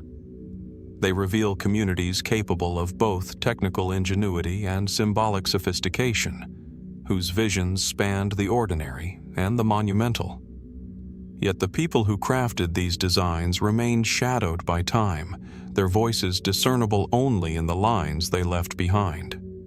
What rituals, beliefs, or social structures motivated their work? How did they conceive of such large-scale designs without ever seeing them from above? And like so many of the enigmatic sites we have visited, the Shigir idol, the Chachapoya tombs, the Plain of Jars, the geoglyphs remind us that human history is layered with mysteries still unresolved. How much knowledge, ritual, and symbolic expression has been lost to time, buried beneath sand, soil, or cultural transformation? How many geoglyphs lie undiscovered, waiting to reveal more about the ingenuity and imagination of the peoples who once walked these deserts? The lines etched into the Arizona earth endure as silent witnesses. They provoke curiosity, wonder, and contemplation. They remind us that even in landscapes we think we know, human presence leaves marks that defy simple explanation, inviting us to step back, observe, and wonder at the depths of creativity, intention, and mystery that span both time and space. From the sweeping deserts of Arizona and the vast geoglyphs etched into their soil, we turn now to the rugged hills of New Mexico, where another mysterious artifact quietly challenges our understanding of history. Here, hidden along a mesa near Los Lunas, lies a stone carved with an inscription that seems at once familiar and profoundly perplexing, the Los Lunas Decalogue stone. Its presence evokes questions of migration, knowledge, and contact, questions that have remained unanswered for decades. The stone itself is a massive boulder, partially buried and weathered, its surface marked by a carefully incised inscription. The text, composed of letters from the ancient Hebrew alphabet, closely resembles the Ten Commandments, or Decalogue, familiar from biblical tradition. The characters are arranged in neat lines, each letter etched with apparent precision, suggesting deliberate planning rather than casual graffiti. The location is remote, a rugged slope on a private property, accessible only by hiking through arid terrain dotted with pinyon pines and junipers. It is not a site designed for casual visitation. Its placement alone inspires curiosity. The stone first entered public awareness in the 1930s, reported by local residents and later investigated by archaeologists and epigraphers. Mainstream scholarship has been cautious, noting inconsistencies in the inscription and its anachronistic features. Critics argue that the Hebrew script displays forms that postdate the purported era of its origin, and some suggest a hoax, potentially created by modern settlers or travelers with knowledge of the language. Yet even if the stone were a modern creation, questions linger. Why carve such a detailed inscription in such a remote location, where it would remain virtually unseen for centuries? Radiocarbon dating cannot be directly applied to the stone itself, and weathering patterns are inconclusive, leaving its age uncertain. Some researchers point to patina and erosion consistent with long-term exposure, hinting at an artifact older than the 20th century. Others note that the carving technique could be replicated with relative ease, complicating efforts to determine authenticity. The truth is elusive, suspended between physical evidence and the limitations of interpretation. What captivates scholars and enthusiasts alike is the content itself. The inscription's resemblance to the Decalogue suggests knowledge of Judaic traditions, yet it appears far outside the known range of ancient Hebrew influence. How could a text so culturally and geographically specific have arrived in the American Southwest long before European contact? Could it represent an undocumented migration, or perhaps a visit by individuals familiar with ancient Near Eastern languages? Or is it, as some suggest, a more modern artifact designed to provoke speculation and wonder? speculative interpretations abound. Some theorists propose pre-Columbian transoceanic contact, envisioning travelers from the Old World reaching the Americas centuries before established exploration. Others suggest that the stone might have been carved by Spanish settlers or missionaries with knowledge of biblical texts, seeking to leave a cryptic marker in the landscape. There are even fringe claims linking the stone to lost civilizations or alternative histories, proposing that advanced knowledge might have been transmitted across continents in ways conventional history does not recognize. While these ideas remain unproven, they underscore the stone's power to provoke thought and curiosity. The environment around the Los Lunas stone adds to the mystery. The mesa overlooks a wide valley, providing a vantage point over the surrounding terrain. Could the placement have symbolic significance, connecting the text to the land itself? The area is rich with Native American history and archaeological remains, pueblos, petroglyphs, and evidence of long-term habitation. Yet no direct cultural continuity links these sites to the stone's Hebrew inscription, leaving a temporal and cultural gap that has defied explanation. The stone's inscription is more than a linguistic puzzle. It is a testament to human curiosity and the urge to communicate across space and time. Each letter carved into the rock embodies intention, purpose, and perhaps a desire to leave a message for future generations. But who and why remains unknown. The absence of corroborating artifacts or records forces us to rely on observation, deduction, and cautious imagination. Every line is a whisper from the past, yet the voice remains tantalizingly just out of reach. Visiting the site today, one is struck by the isolation and stillness. The wind whispers through the grasses, and the sun casts long shadows across the boulder's rough surface. The letters, worn by time, seem to flicker between clarity and obscurity, challenging the observer to discern meaning without certainty. The stone is both ordinary and extraordinary, a natural object transformed by human hands, yet stubbornly resistant to explanation. The Los Lunas Decalogue. Stone reminds us that history is not always linear, neat, or fully documented. Even in the well-studied landscapes of North America, there exist markers that challenge conventional understanding, hinting at contacts, knowledge, or practices lost to time. The stone sits in silence, its message partially obscured by weather, context, and the passage of centuries. It asks us to question what we know about the ancient and the pre-modern Americas, to consider possibilities that extend beyond established narratives.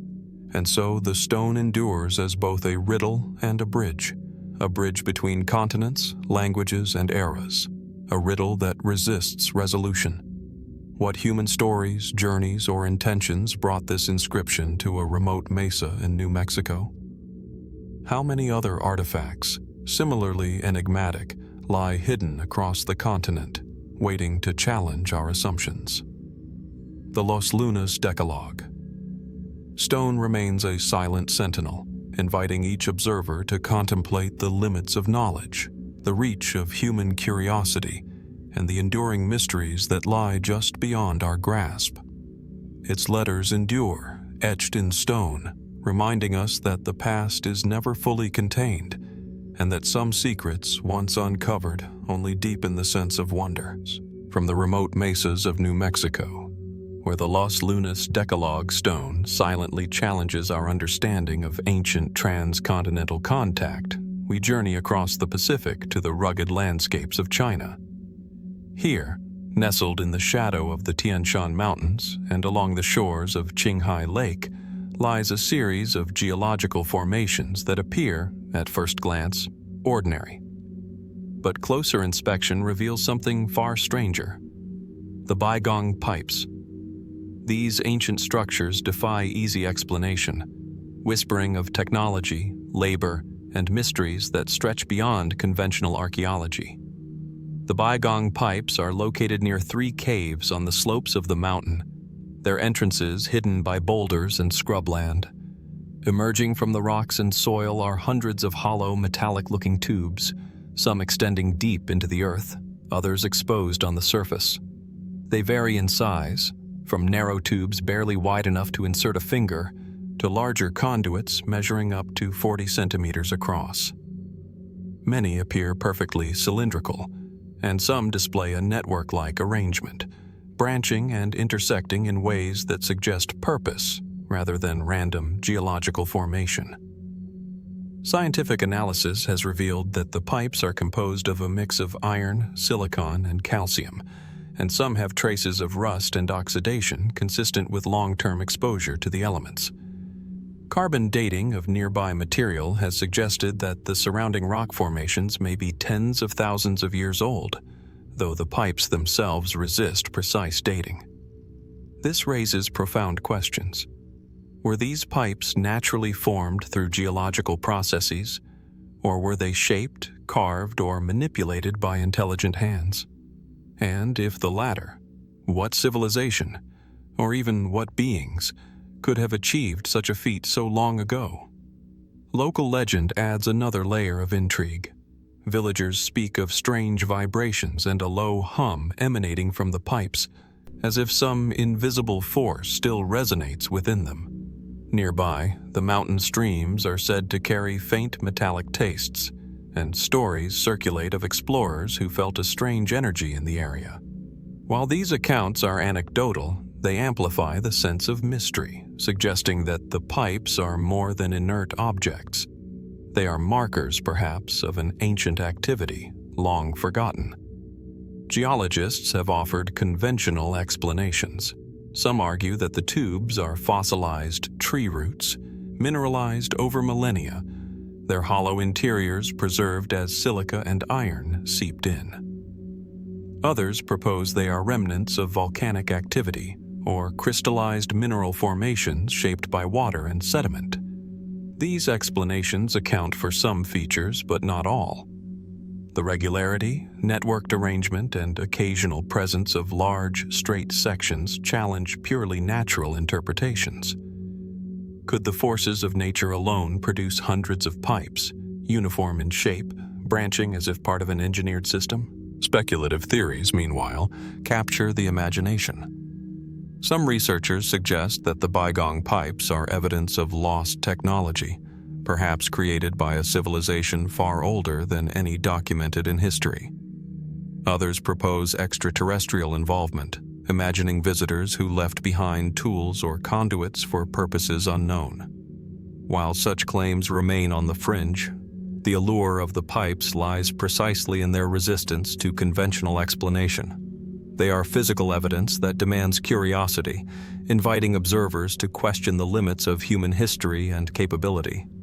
Adding to the mystery is the presence of the so-called iron tree nearby, a mineral-rich formation that resembles a gnarled, branching structure, echoing the networked arrangement of the pipes themselves.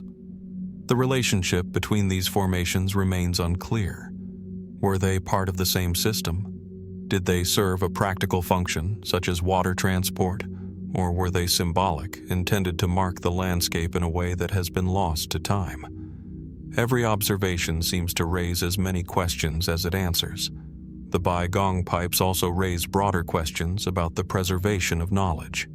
If these were the products of human hands, they suggest engineering capabilities and technological understanding far beyond what is currently attributed to prehistoric societies in this region. If they are natural formations, their extraordinary shape challenges the boundaries of geology, hinting at processes we may not yet fully comprehend. In either case, the pipes force us to consider the possibility that the past was more complex, more sophisticated, and more enigmatic than the surviving record allows us to see. Visiting the site today, one is struck by the silence of the mountain and the strangeness of the pipes themselves. Sunlight glints off their oxidized surfaces, casting long shadows across the soil, while wind whispers through the cave entrances. The tubes rise from the earth like frozen conduits of unknown purpose, some partially buried, others jutting boldly into the air. The scale and number of the pipes convey intentionality, or, at the very least, a remarkable regularity that nature alone struggles to replicate. It is a place where time seems suspended, where the intersection of geology, history, and mystery is palpable. The Baigong pipes remind us that our understanding of the past is never complete. Whether natural or artificial, they are physical records of processes, decisions, and forces that we may never fully reconstruct. They compel us to consider questions that go beyond archaeology into the realms of geology, physics, and anthropology.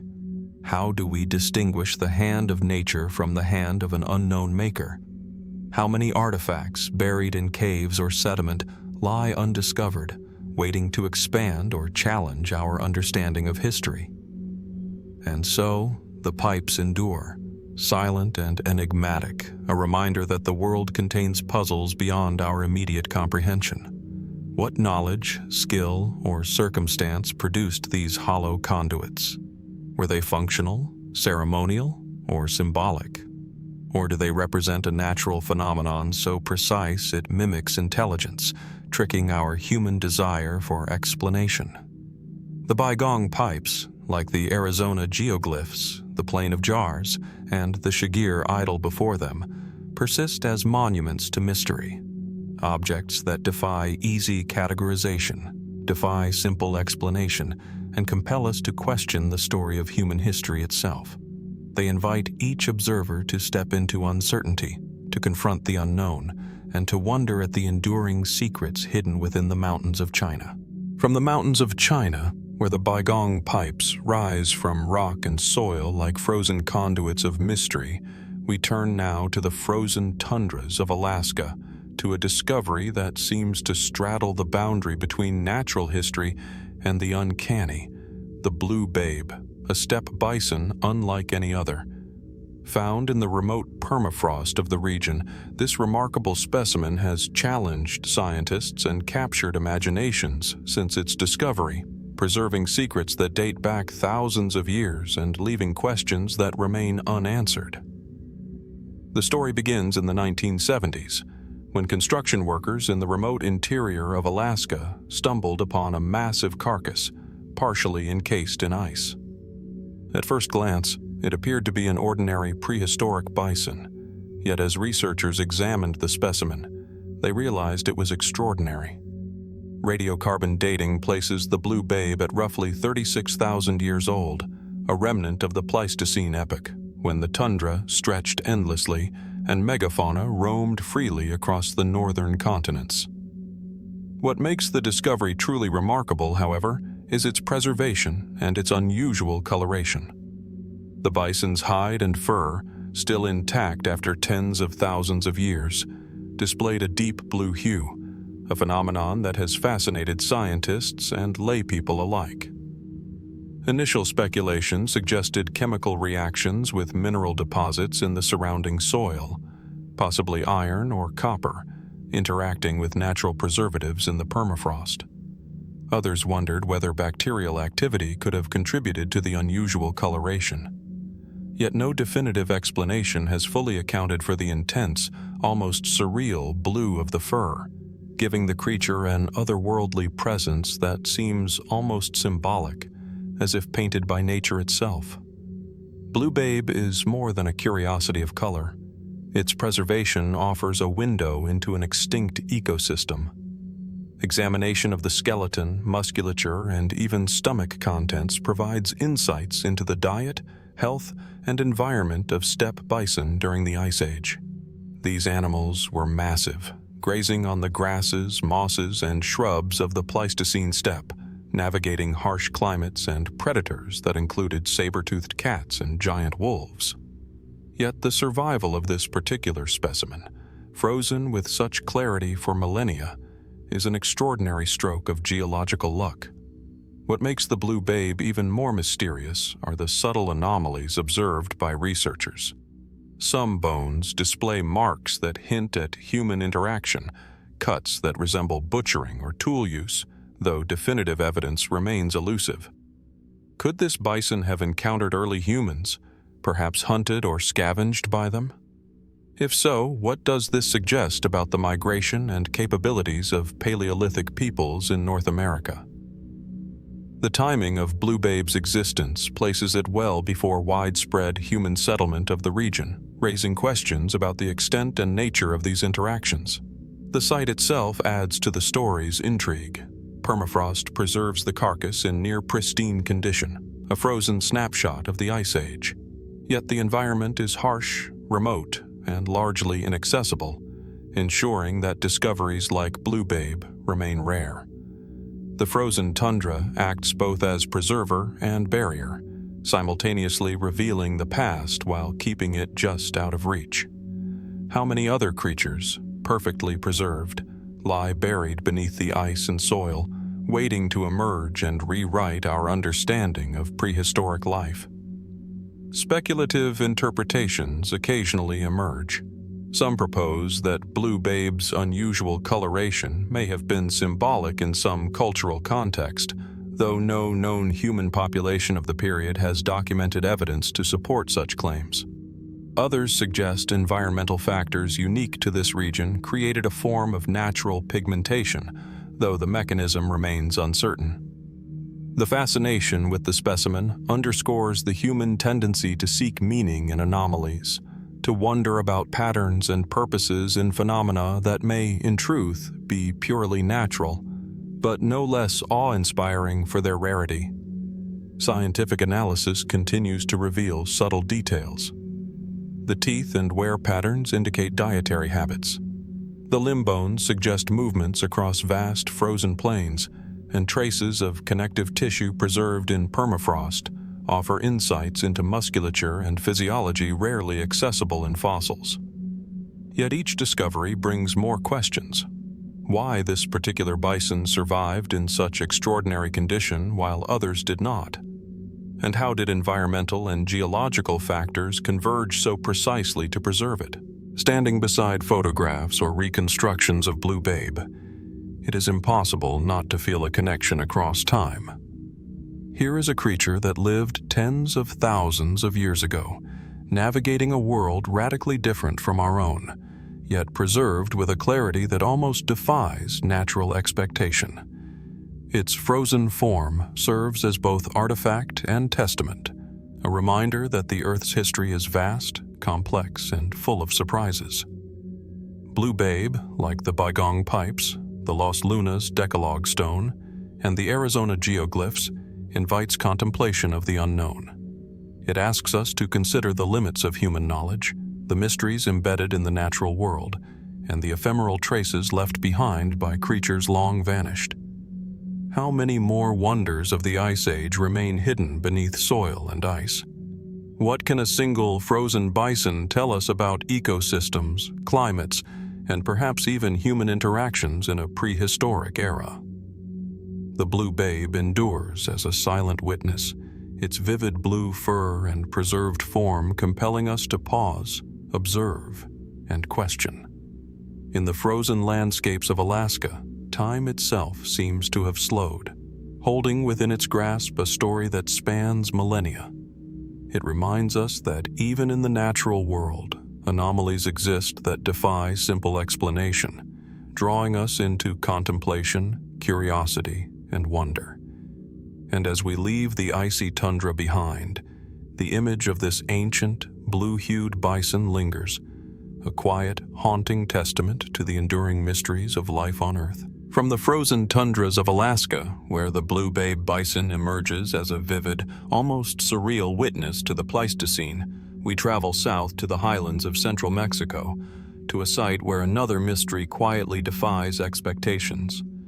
Here, near the modern town of Calixtlahuaca in the Toluca Valley, archaeologists uncovered a small yet extraordinary artifact, the Tecaxic-Calixtlahuaca Head. Though unassuming in size, this clay figurine has sparked decades of debate, its very existence raising questions about contact, chronology, and the limits of historical understanding.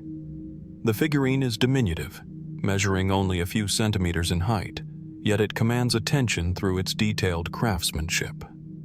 Carved from clay and carefully fired, It depicts a human head wearing what appears to be a helmet or cap, with facial features rendered in a style distinct from local Mesoamerican artistic conventions.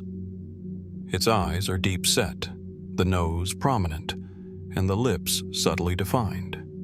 From the first examination, scholars noted a striking resemblance to classical Roman portraiture, an observation that would ignite controversy and speculation. The Tecaxic-Calixtlahuaca Head was discovered during formal excavations in a burial context dating to approximately 1,500 years ago, during the late Classic or early post-Classic period of Mesoamerican civilization. The stratigraphy of the site suggested that the artifact was not a modern intrusion, and the surrounding grave goods aligned with known Toltec or Matlatzinca cultural materials. Yet the head itself seemed stylistically out of place, evoking Mediterranean forms rather than the indigenous artistic vocabulary of central Mexico. How could a Roman-style figurine appear in a context predating European contact by a millennium? Mainstream scholarship remains cautious. Some archaeologists argue that the head may be a local creation influenced by convergent artistic ideas, a coincidence in form, not evidence of transatlantic contact. Others point to potential errors in stratigraphic interpretation, suggesting the possibility of intrusion from later periods. Yet even when allowing for these possibilities, the artifact continues to fascinate, as it embodies a visual language entirely unexpected in this time and place. The figurine raises profound questions about cultural interaction. Could distant civilizations have reached the Americas long before Columbus? Was this head a product of indirect trade, carried across networks that connected continents through complex intermediaries?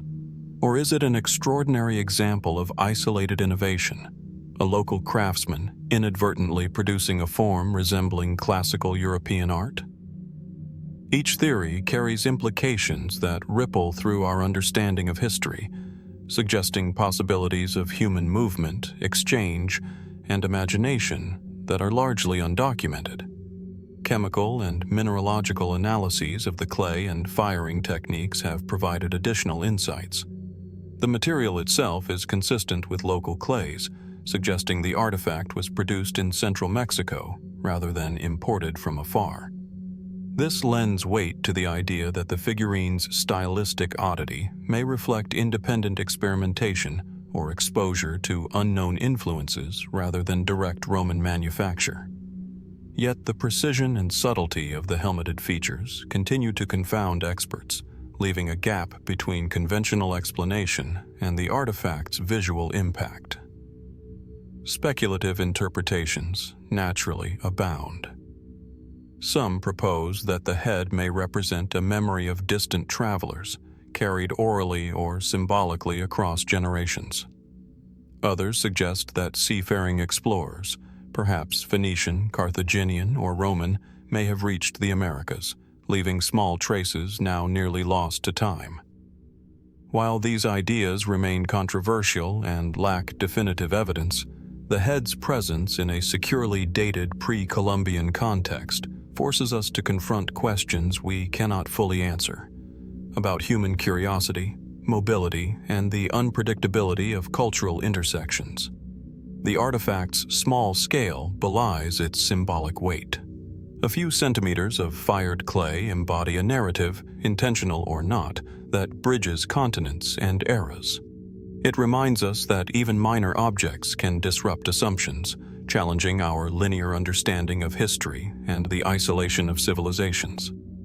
Like the Blue Babe, the Tecaxic-Calixtlahuaca Head presents a puzzle frozen in time, inviting examination, debate, and reflection. The location itself contributes to the mystery. The Toluca Valley, surrounded by mountains and fertile highlands, was home to thriving cultures capable of monumental architecture, intricate ceramics, and complex social systems. Yet there is no other known evidence of Mediterranean influence in the region.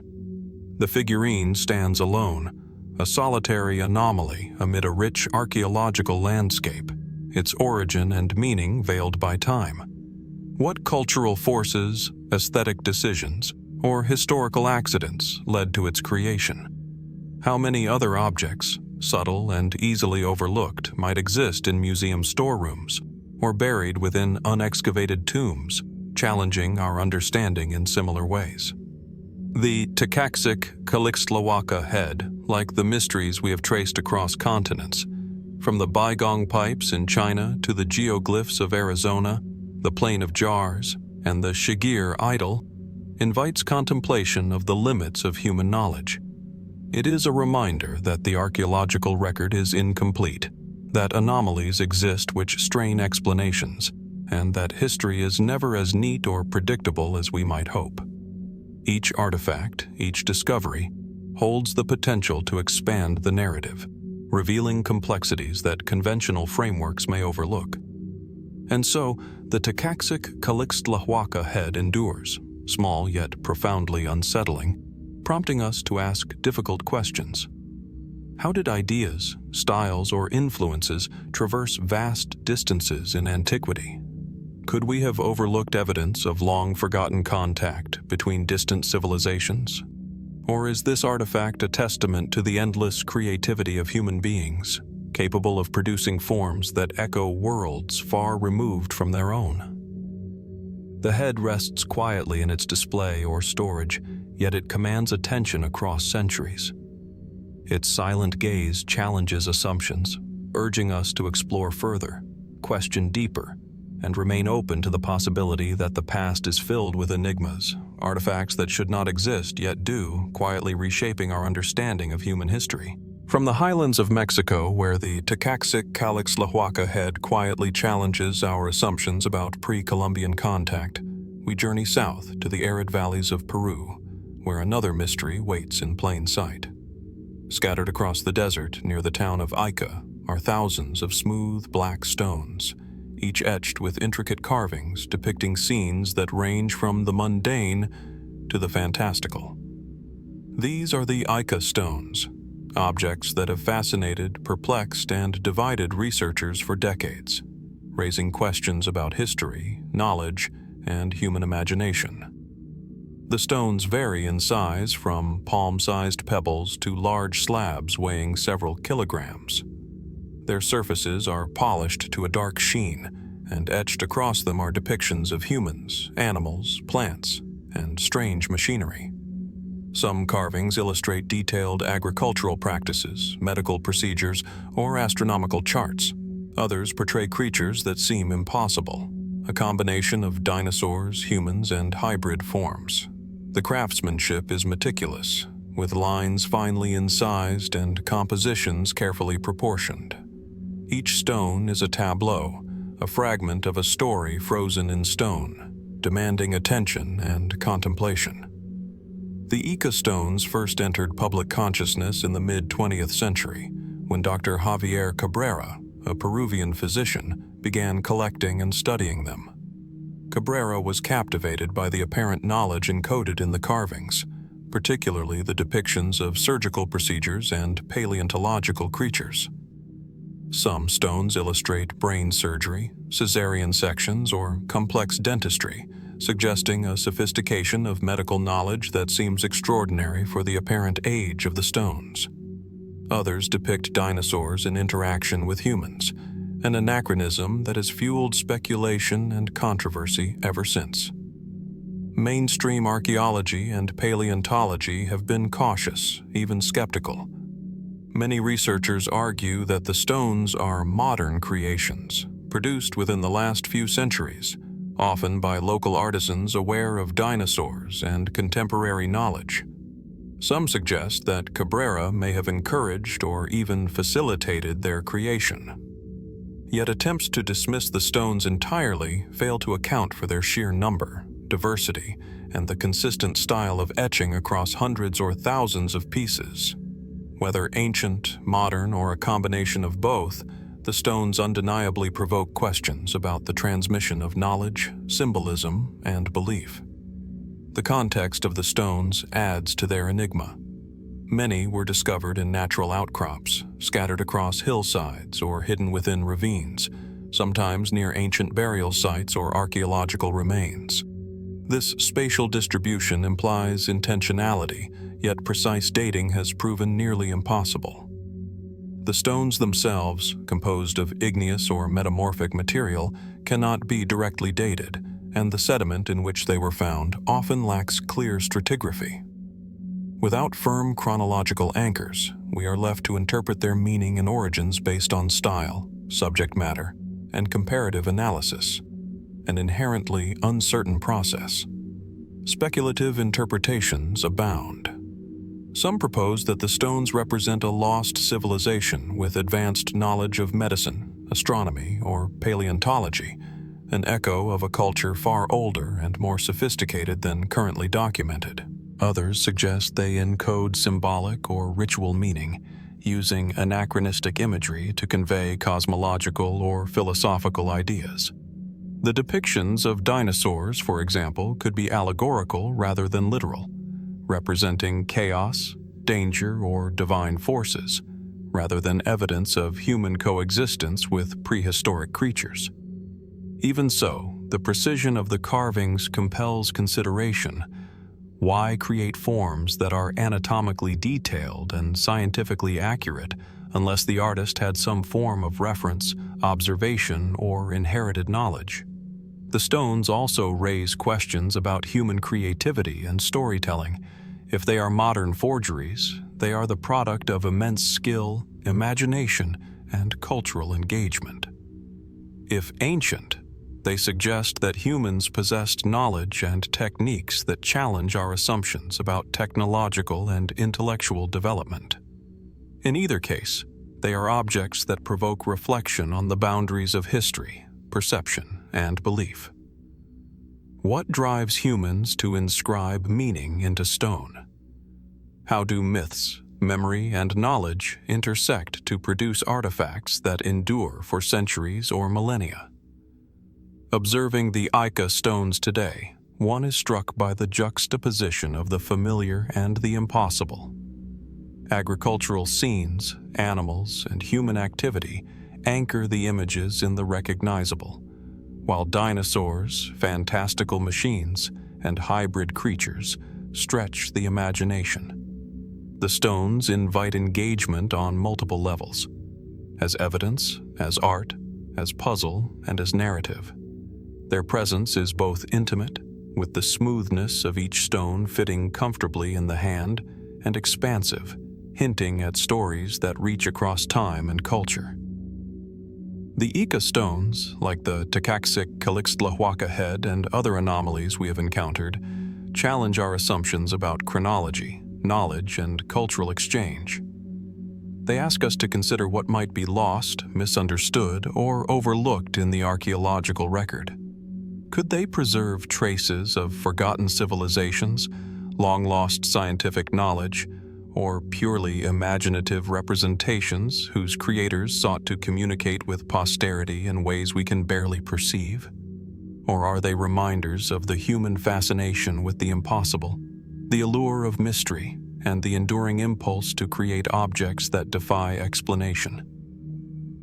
And so, the stones lie quietly on desert hillsides, in museum collections, and in private hands, each one a fragment of an unresolved story. They invite contemplation, urging observers to step into uncertainty, to weigh evidence against possibility, and to consider the extraordinary potential of human creativity, whether ancient or modern. How much of the past remains hidden, waiting for discovery? How many artifacts, like these etched stones, await a careful eye and an open mind, ready to challenge our understanding of what humanity knew, imagined, or believed?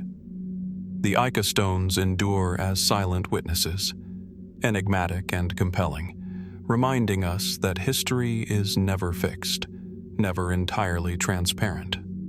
They are markers of curiosity, imagination, and mystery, compelling us to look closer, think deeper, and accept that some questions may remain open forever, inviting wonder, reflection, and the persistent pursuit of understanding.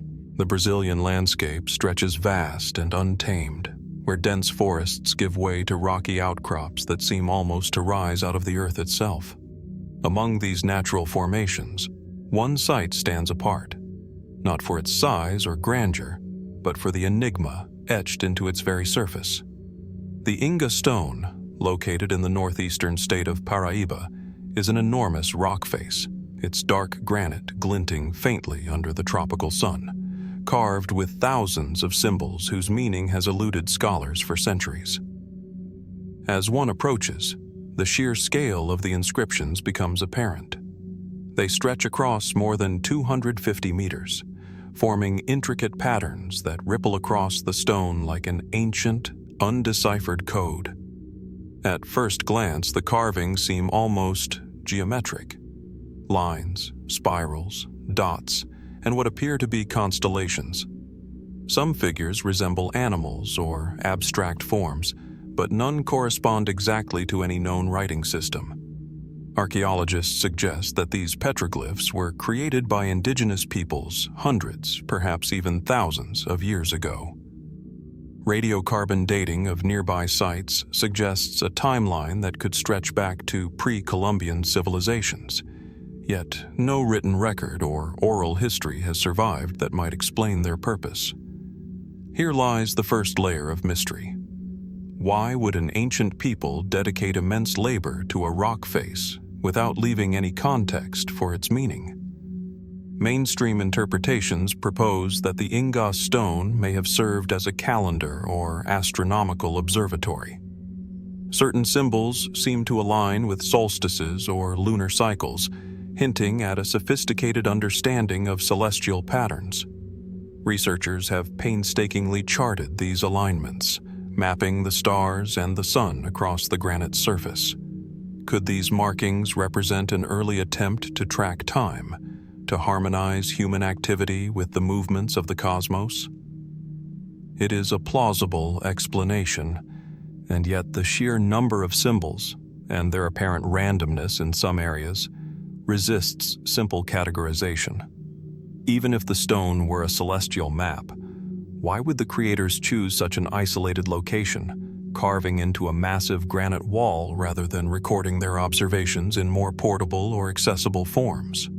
Some of the carvings are particularly baffling because they do not seem to correspond to any natural or celestial phenomena. Tiny, precisely etched dots form patterns that defy conventional understanding. Lines intersect in ways that suggest complex mathematical concepts. Some researchers speculate that the stone could encode information lost to time, perhaps related to rituals, territorial boundaries, or esoteric knowledge that modern scholars cannot reconstruct. The symbols are so precise, so deliberate, that some have questioned whether the technology available at the time could have produced such uniform etchings without metal tools. Yet, evidence of such tools in the region during the proposed era is scarce. Fringe theories have emerged over the decades, proposing interpretations that verge into the extraordinary. Some suggest the symbols could be evidence of contact with ancient extraterrestrial visitors, citing the seeming impossibility of the stone's precision and the lack of a clear cultural parallel.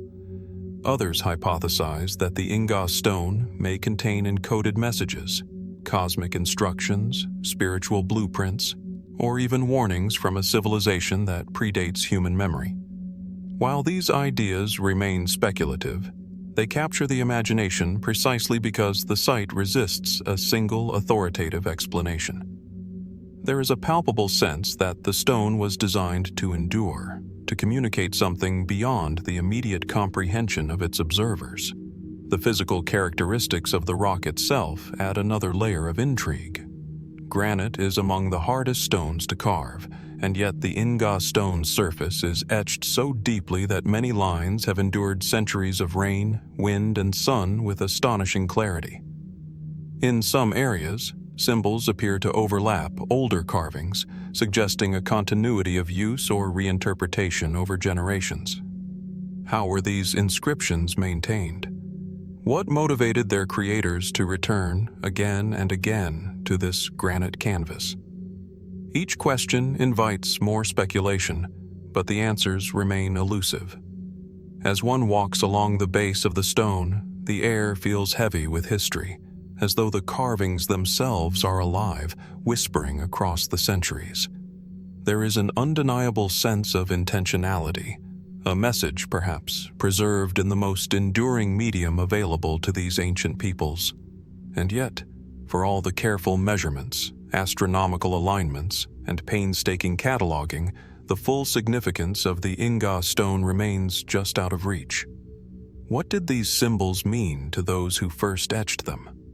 Was it a language lost to time, a sacred script, or something else entirely? Modern technology has brought new tools to the investigation. 3D scanning, photogrammetry, and digital modeling allow researchers to study the carvings in ways unimaginable even a few decades ago. Yet even these advancements cannot answer the fundamental question: why here? And why like this? There are no inscriptions nearby, no artifacts buried beneath the stone, nothing to indicate the presence of a settlement large enough to support a culture capable of producing such work. The isolation of the site, combined with its complexity, fuels an enduring mystery that neither science nor speculation has fully unraveled. Perhaps the most compelling aspect of the Ica stone is its invitation to wonder. It stands silently in the Brazilian landscape, its surface a frozen record of human thought, skill, and perhaps something more. It reminds us that the past is not always easily interpreted, that some messages may exist outside our current understanding, waiting patiently for discovery. And as we trace our fingers or our eyes along the labyrinthine lines, we are left with a lingering question that cannot be ignored. What knowledge, what history, what secrets have been carved into this granite? And why has time chosen to guard them so fiercely? From the windswept expanse of the Atacama Desert in northern Chile, the landscape unfolds as a vast tapestry of ochre sands, jagged mountains, and salt flats, stretching to the horizon under a sky of pale, almost otherworldly blue. Among these stark, seemingly inhospitable surroundings, one figure dominates the desert floor, visible not from the ground, but from above: the Atacama giant. Etched into the earth itself, this enormous geoglyph spans nearly 119 meters in height, making it one of the largest prehistoric anthropomorphic figures in the world. Its presence is subtle from a distance, yet impossible to ignore once recognized. A silent sentinel etched in stone, bearing witness to centuries of human imagination and ingenuity. The Atacama giant is part of a broader tradition of geoglyphs in this region, created by pre-Columbian cultures who occupied the desert long before European contact.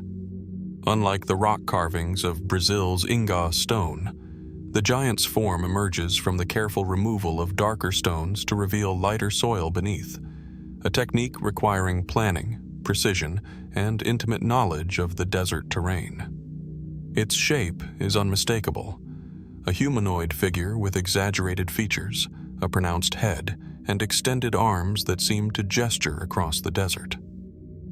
Researchers estimate that it may have been created sometime between 1000 and 1400 CE, yet the exact date remains uncertain, a fragment of history suspended in the sands of time. Mainstream archaeology interprets the Atacama giant primarily as an astronomical calendar or a religious symbol. Some suggest that the figure's elongated arms and the surrounding markings correspond to the moon's cycles, solar events, or the timing of seasonal rains, an essential concern in one of the driest deserts on Earth. The geoglyph may have served as a guide for agricultural planning or a spiritual mediator between humans and the forces of nature. These explanations are grounded in careful observation and contextual analysis, but they leave open profound questions about the creativity and intention behind such an extraordinary endeavor. Even the sheer scale of the giant raises practical puzzles. How did ancient peoples coordinate the construction of a figure so massive without aerial perspective? Some theories propose the use of rudimentary surveying techniques or scaffolds on surrounding ridges, while others hint at a deeper, perhaps symbolic purpose that justified the monumental effort. What is striking is not just the figure's size, but its preservation. Thousands of years of wind, occasional rains, and seismic activity have left the lines remarkably intact, suggesting a combination of careful craftsmanship and a landscape uniquely suited to endurance. Beyond the technical questions, the geoglyph exerts a magnetic pull on the imagination. Its humanoid form, with what some interpret as a headdress or ceremonial adornments, suggests that it may have represented a deity, a shaman, or a cosmic being. Scholars have debated whether it depicts a literal figure from mythology or an abstract representation of celestial cycles. Some point to the alignment of nearby geoglyphs and petroglyphs as evidence that the giant was part of a larger ritual landscape, a network of symbolic markers stretching across the desert to convey messages or maintain spiritual harmony. And yet, the specifics of that message remain hidden beneath layers of sand, sun, and centuries. The mysteries surrounding the Atacama giant invite more speculative interpretations, some of which venture into the extraordinary. Fringe theories propose that the geoglyph's design is not purely symbolic, but encodes advanced astronomical or mathematical knowledge lost to time. Others suggest that the giant may have been intended as a signal visible from great heights, a marker for travelers, or even a cosmic sign meant to communicate with beings beyond the Earth. While these ideas are not supported by mainstream archaeology, they persist precisely because the geoglyph, like the Ica stone before it, resists definitive explanation. Its enormity, precision, and enduring clarity inspire questions that science has yet to fully answer. The physical act of creating such a geoglyph also hints at a cultural sophistication that challenges assumptions about ancient desert societies. Moving massive quantities of stone without metal tools, maintaining consistent proportions over more than 100 meters, and possibly aligning the figure with celestial events all point to a deep understanding of mathematics, geometry, and the environment. Was the giant purely a spiritual expression, or did it serve multiple functions, both practical and symbolic? Did it mark a sacred site, a territory, or a cosmological map? Every angle examined seems to offer clues, yet none lead to certainty. Standing above the giant today, the desert stretches empty and silent, save for the whisper of wind across the sand. The figure appears both monumental and intimate, a bridge between human endeavor and the vastness of nature. Unlike stone inscriptions or portable artifacts, the Atacama giant confronts the observer with scale and context simultaneously, reminding us that some messages were meant to be experienced collectively, across time and space, rather than read like a conventional script. Its presence is a challenge to our understanding, an invitation to explore the intersection of human creativity, environmental necessity, and the unknowable impulses that drive monumental art. In the end, the Atacama giant remains a riddle etched in the earth. Its purpose, the methods used to construct it, and the meaning it held for those who built it are questions still suspended in the arid air. And perhaps that is the enduring power of such mysteries. They remind us that human history is not only the story of what we can explain, but also of what we are still striving to understand. Standing before it, one cannot help but wonder, what stories, what knowledge, what intentions have been carried across the desert sands and into the lines of this colossal figure, waiting for the world to notice. Rising from the sun-baked plains of northern Ethiopia, in the ancient city of Axum, stands a monolithic monument that has captured the imagination of historians, archaeologists, and travelers alike for centuries. The obelisk of Axum, its polished granite surface weathered by millennia, pierces the sky with an elegance that seems almost otherworldly. At over 24 meters tall and weighing hundreds of tons, it is a feat of engineering that challenges our understanding of the civilizations that once thrived here. Surrounding the obelisk, the quiet remnants of a city, tumbled stones, ruined palaces, and scattered stelae hint at a culture both sophisticated and enigmatic. The air is thick with the scent of earth and incense, a silent witness to the passage of centuries, as though the land itself remembers a story half forgotten. Constructed during the height of the Aksumite Empire, roughly between the 4th and 5th centuries CE, the obelisk is carved from a single block of granite, meticulously shaped into the likeness of a multi-storied palace. Its surface is etched with false doors, windows, and decorative patterns, mimicking the architectural styles of the era. Scholars suggest that it served as a funerary monument, a marker of royal graves beneath the earth, yet the precision of its design and the sheer scale of the construction continue to provoke awe.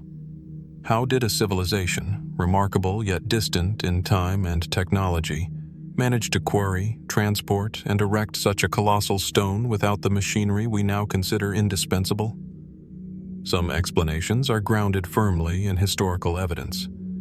It is believed that the Aksumites employed sophisticated techniques using ropes, levers, and timber scaffolding, combined with an intimate understanding of stone and gravity.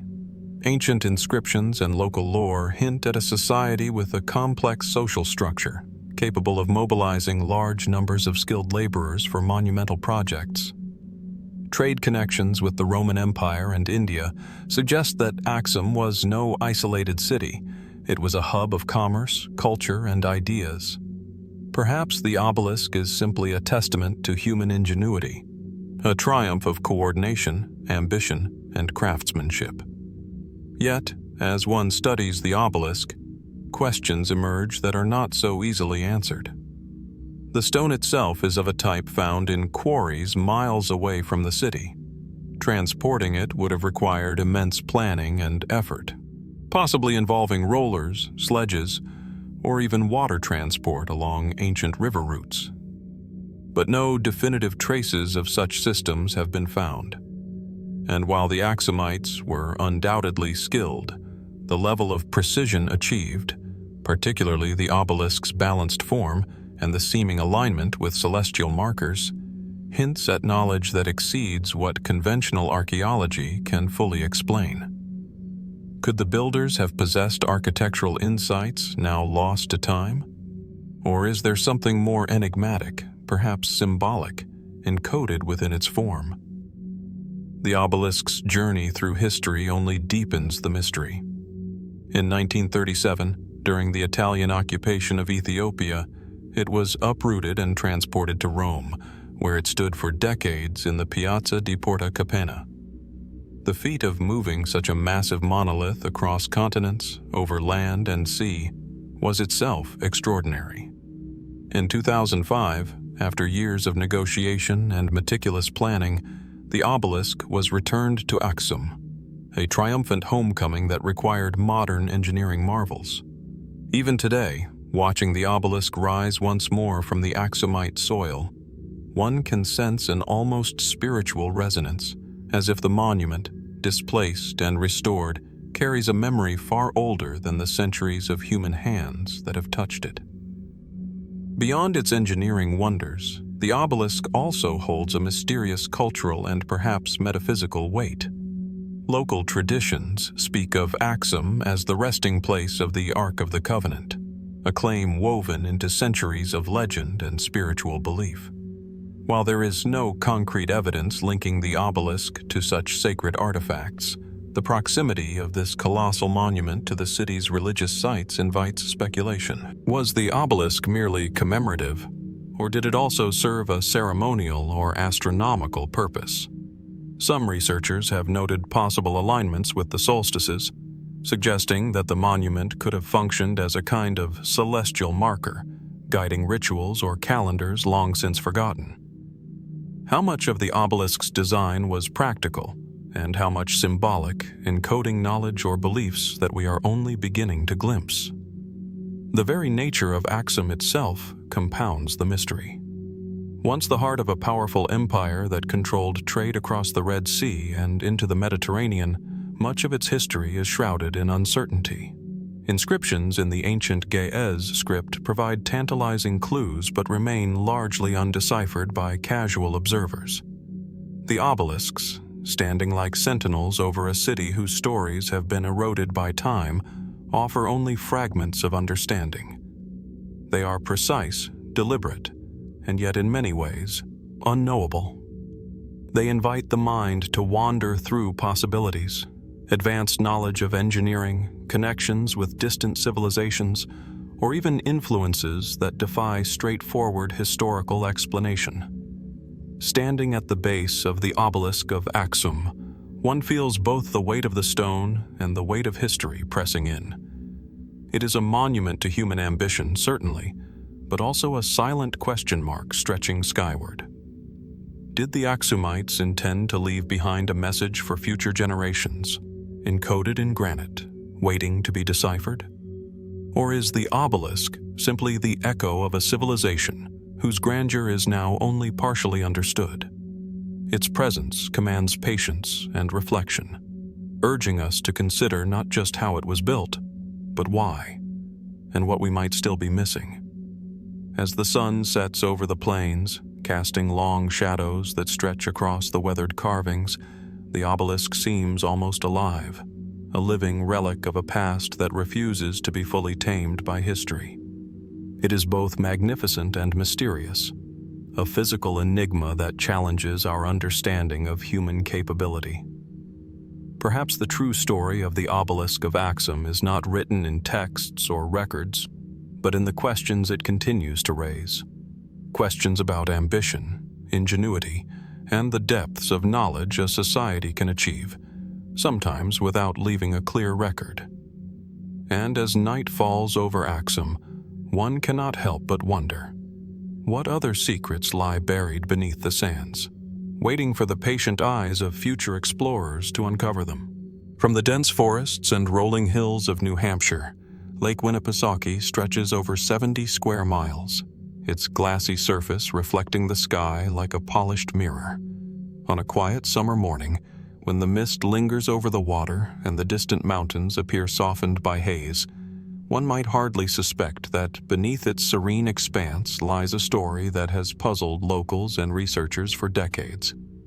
Among the lake's many secrets, a peculiar object, known simply as the Lake Winnipesaukee Mystery Stone, has quietly captured the curiosity of those who have stumbled upon it.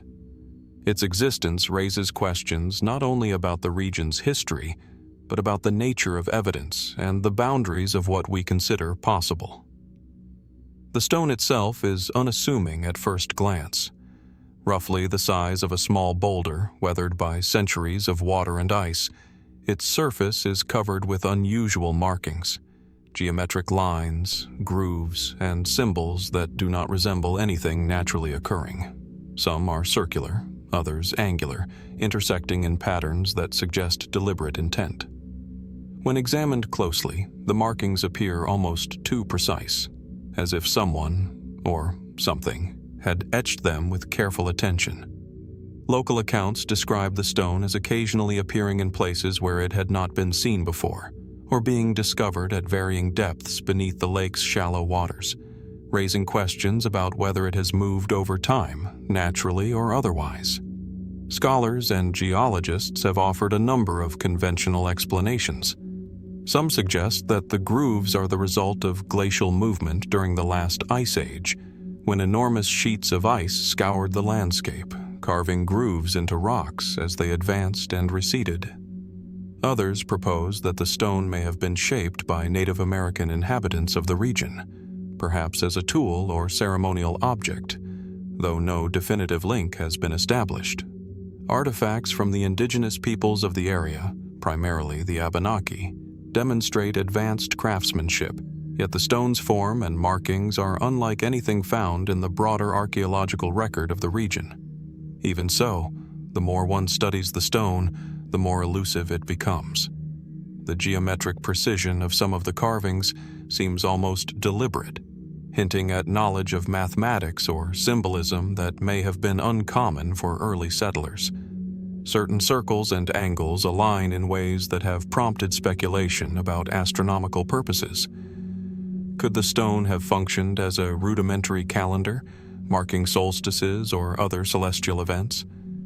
Or is it possible that the markings were intended as a map, a guide to hidden features beneath the lake or the surrounding terrain? The lack of corroborating artifacts leaves these questions unanswered, their implications lingering like the fog over the water at dawn. Adding to the intrigue are the mysterious accounts passed down through local folklore. Stories tell of fishermen who reported seeing the stone shimmer in the sunlight, or of divers who claimed that the patterns on its surface seemed to glow when observed underwater. These reports, anecdotal as they are, fuel a quiet fascination with the possibility that the stone may have properties beyond simple geology. In a region where glacial erratics are common, the object seems to stand apart, not only in its markings, but in the attention it draws from those who encounter it. Some researchers have ventured into more speculative territory. Could the Lake Winnipesaukee Mystery Stone be evidence of pre-Columbian visitors who left behind artifacts unknown to mainstream archaeology? Or perhaps it is a relic from a forgotten local culture whose traces have been swallowed by the lake and forest. More outlandish theories suggest that the stone might be a marker for subterranean phenomena, or even the work of entities whose presence defies historical explanation. While these ideas remain on the fringes of scholarly discussion, they underscore the sense of mystery that surrounds the stone, a tangible object that refuses to be neatly categorized. Its discovery, often by accident, adds another layer to its enigma. Unlike museum artifacts, carefully excavated and documented, the stone emerges from a dynamic environment, its surface sculpted by centuries of wind, rain, ice, and water currents. This impermanence, this vulnerability to the natural forces that shape the lake, makes the stone all the more compelling. It is a reminder that not all history is preserved in books or formal collections. Some stories lie hidden in plain sight, awaiting the patient observer to notice. Standing beside the stone, whether at the water's edge or floating silently above it in a small boat, one cannot help but feel a mixture of awe and puzzlement. The smooth, cool surface under the fingertips, the intricacy of the carvings, and the quiet lapping of the lake against its sides create a sensory experience that seems both ancient and immediate. There is a weight to it, not merely physical but historical, cultural, even existential. It challenges assumptions about who was here, what they knew, and how much of the past remains veiled beneath the surface. As the sun dips toward the horizon, casting long shadows across the rippling water, the stone seems to hold a secret it is not yet ready to reveal. It is both ordinary and extraordinary, simple and inexplicably complex. Perhaps one day, with more detailed analysis, careful excavation, and a better understanding of the region's history, the markings will yield their meaning. Or perhaps, like many natural and human-made enigmas, it will remain a quiet testament to the unknown. The Lake Winnipesaukee Mystery Stone stands as a reminder that even in familiar landscapes, mysteries endure, objects that defy full explanation, whispering questions rather than answers, inviting those who encounter them to wonder what stories have been lost and what secrets may still lie beneath the lake's placid surface. From the sunlit ruins of ancient Roman towns scattered across Europe, small, enigmatic objects occasionally emerge, their shapes incongruous amidst the familiar fragments of amphitheaters, roads, and aqueducts. The Roman Dodecahedrons, hollow, 12-sided bronze artifacts, each side punctured by a circular hole, are among the most perplexing of these discoveries. Measuring anywhere from a few centimeters to nearly 10, their precise craftsmanship immediately suggests purpose. Yet centuries of research have failed to uncover definitive explanations.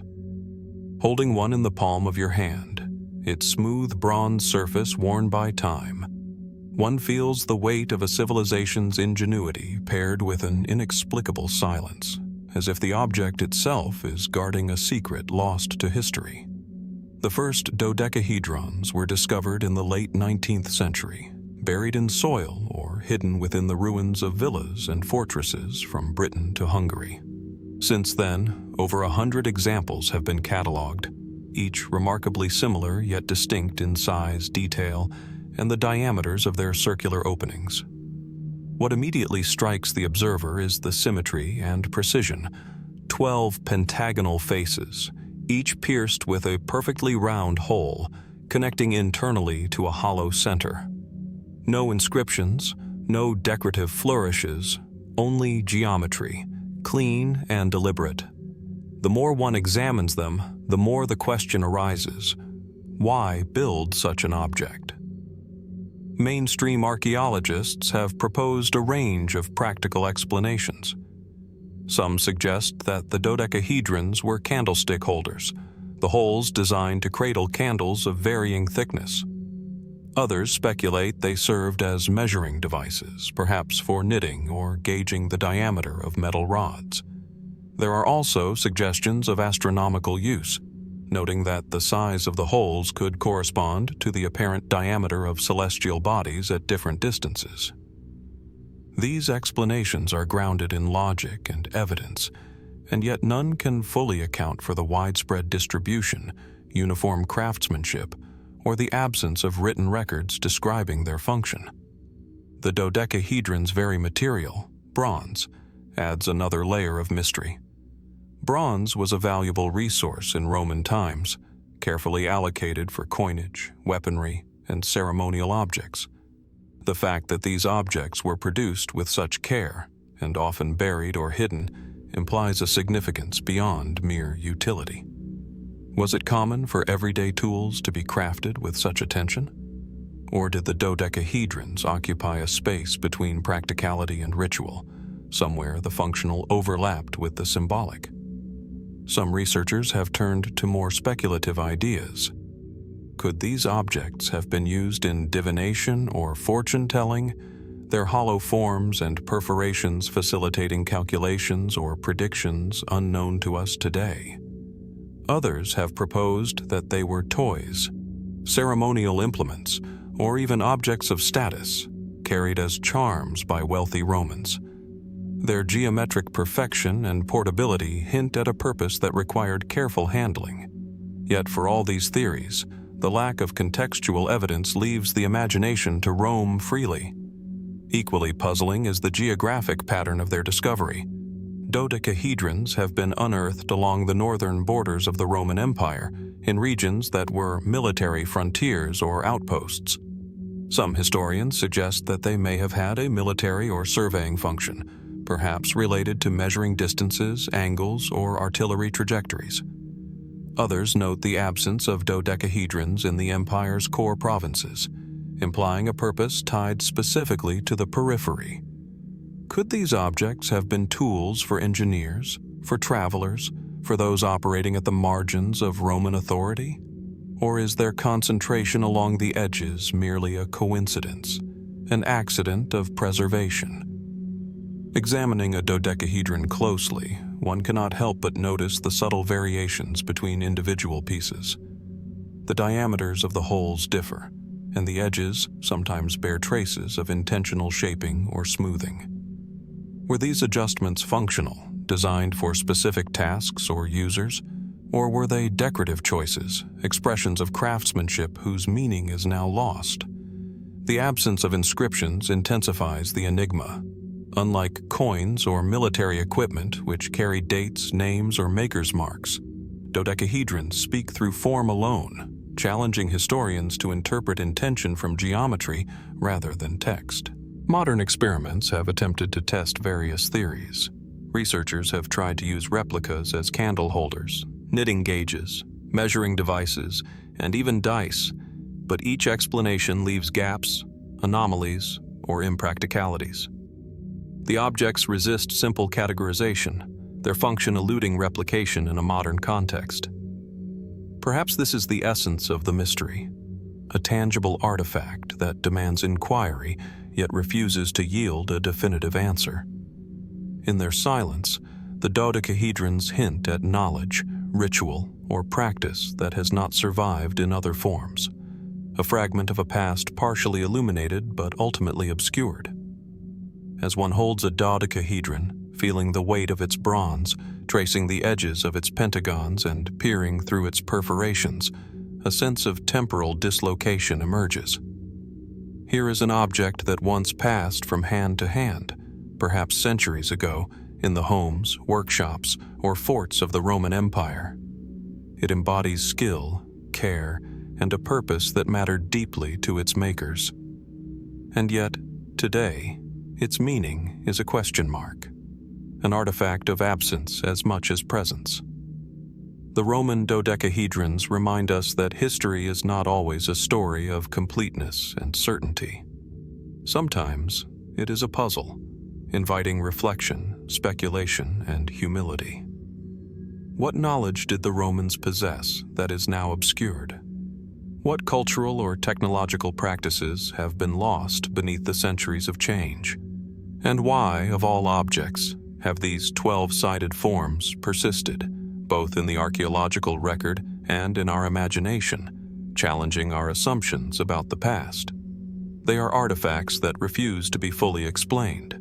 Their hollow centers and symmetrical faces a quiet invitation to wonder, to imagine, and to continue searching for the truths they may still conceal. High in the thin, dry air of Bolivia's Altiplano, a vast, seemingly barren landscape stretches toward the horizon, punctuated only by the distant silhouette of the towering Sajama volcano.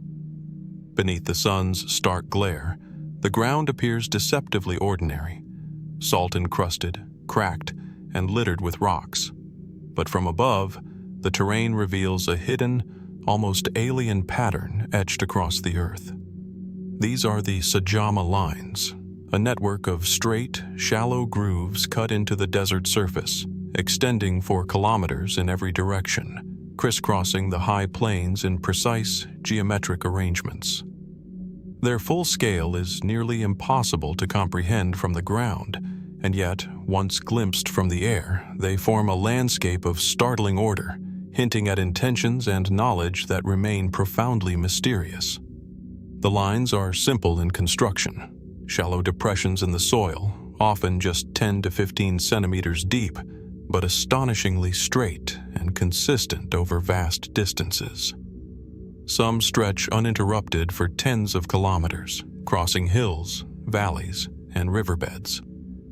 Unlike the famous Nazca lines further south, which depict animals and human figures, the Sajama lines are almost entirely abstract, lines, trapezoids, and rectangles, often converging or radiating from central points that may themselves mark locations of cultural or spiritual significance.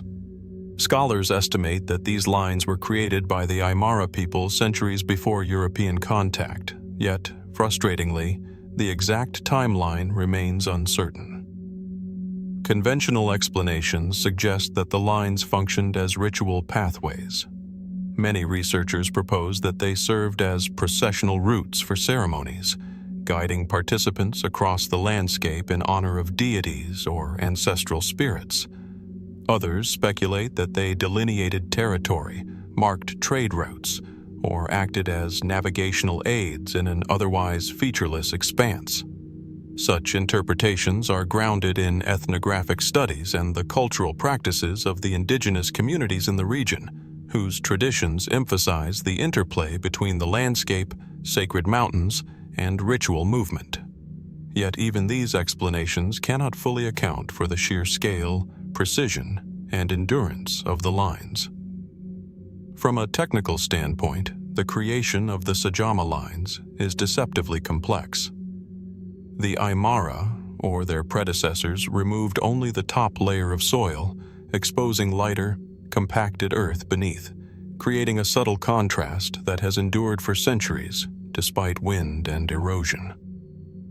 The line's remarkable straightness over kilometers, often maintained without modern surveying tools, suggests an advanced understanding of geometry, perspective, or even astronomy.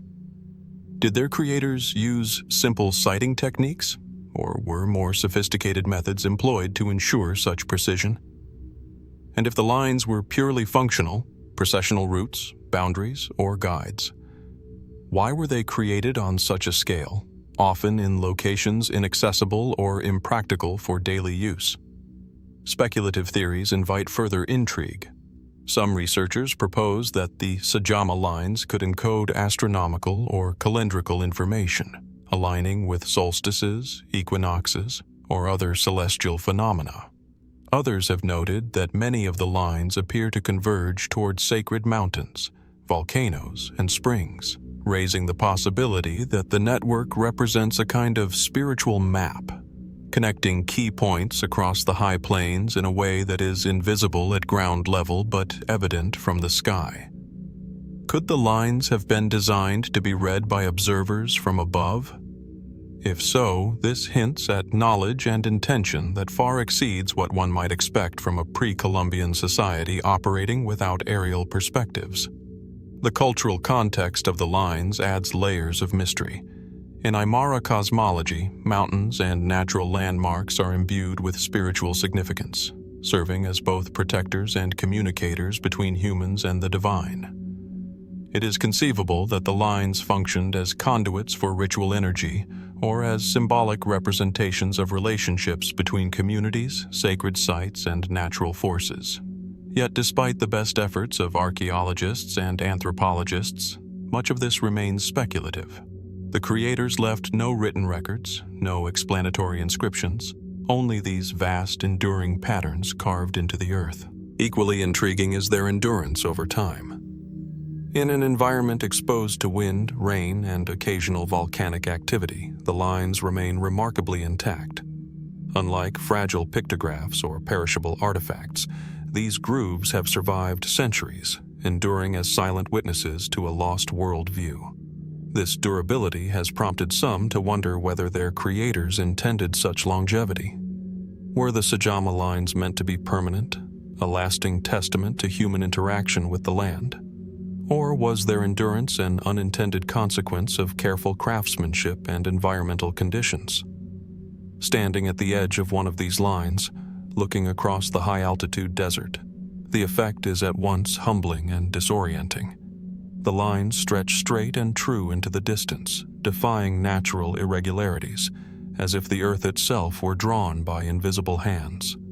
One can trace the lines with the eye, wondering at the effort and intention behind them, and imagining the ceremonies, the travel, the connection to mountains and stars that these simple grooves might have represented. In their quiet, almost imperceptible way, the lines speak not with words, but with scale, geometry, and patience, a testament to a human presence deeply attuned to the landscape, yet deliberately elusive to modern understanding. The Sajama lines challenge our assumptions about what is required to leave a mark on history. They are neither monumental like pyramids nor ornate like temples, yet their scope and precision convey an enduring mystery. What knowledge did their creators possess, and what purpose guided their hands as they traced straight lines across the desert for kilometers? How did these patterns relate to life, death, and the cosmos for the people who made them? And most intriguingly, how much of their meaning has been lost to time, leaving only these silent grooves as evidence of intentions and practices that may forever remain just out of reach? On a quiet day in the Topkapi Palace Library in Istanbul, a fragile sheet of parchment lies under protective glass, its edges worn and brittle with age. At first glance, it might seem like any other early 16th century map, a curious artifact from a time when European and Ottoman empires were charting the known world. But the Piri Reis map is unlike any other. Drawn in 1513 by the Ottoman admiral and cartographer Piri Reis, it depicts the coastlines of Europe, Africa, and, most astonishingly, the northern reaches of South America with remarkable accuracy. For centuries, it has captivated historians, geographers, and enthusiasts, raising profound questions about the knowledge possessed by explorers and map-makers of the early Renaissance. The map is visually striking. Delicate ink lines trace coastlines, while islands, rivers, and mountains are rendered with surprising precision. Annotations in elegant Ottoman Turkish script describe sources, voyages, and navigational observations, offering glimpses into the world as Piri Reis understood it. Yet it is the portions of the map depicting South America and the Atlantic that have drawn the most fascination. When compared to modern charts, certain stretches of the coastline appear astonishingly precise, far beyond what many contemporaneous maps could achieve. Even some underwater features and river mouths correspond closely to modern surveys, despite being charted centuries before the advent of sonar or modern cartography. Historians agree that Piri Reis drew upon a variety of sources. He himself noted that he compiled information from the charts of Columbus, Portuguese navigators, and other explorers, combining them with his own observations and the oral accounts of sailors. Mainstream explanations attribute the map's accuracy to careful synthesis of available data and the practical knowledge of mariners of the era. Yet even with these considerations, certain elements of the map remain difficult to reconcile. Some coastlines appear to extend far further than they should, while others seem to depict landforms submerged beneath the sea. How could a 16th century navigator, without modern instruments, achieve such remarkably precise depictions? The Piri Reis map also hints at an understanding of geography that seems almost anachronistic. Certain projections and measurements suggest knowledge of the Earth's curvature, as if Piri Reis, or his sources, possessed an advanced conceptual grasp of global geography. While some scholars argue that this could reflect an intuitive application of navigational experience and geometric reasoning, others find it difficult to explain fully. Could these depictions indicate access to sources now lost to history, perhaps earlier maps of unknown origin, or even information passed down from civilizations whose knowledge exceeded what is recorded elsewhere? Speculative theories surrounding the map have flourished over the decades. Some propose that it hints at pre-Columbian transoceanic contact, suggesting that explorers or travelers reached the Americas far earlier than traditionally documented.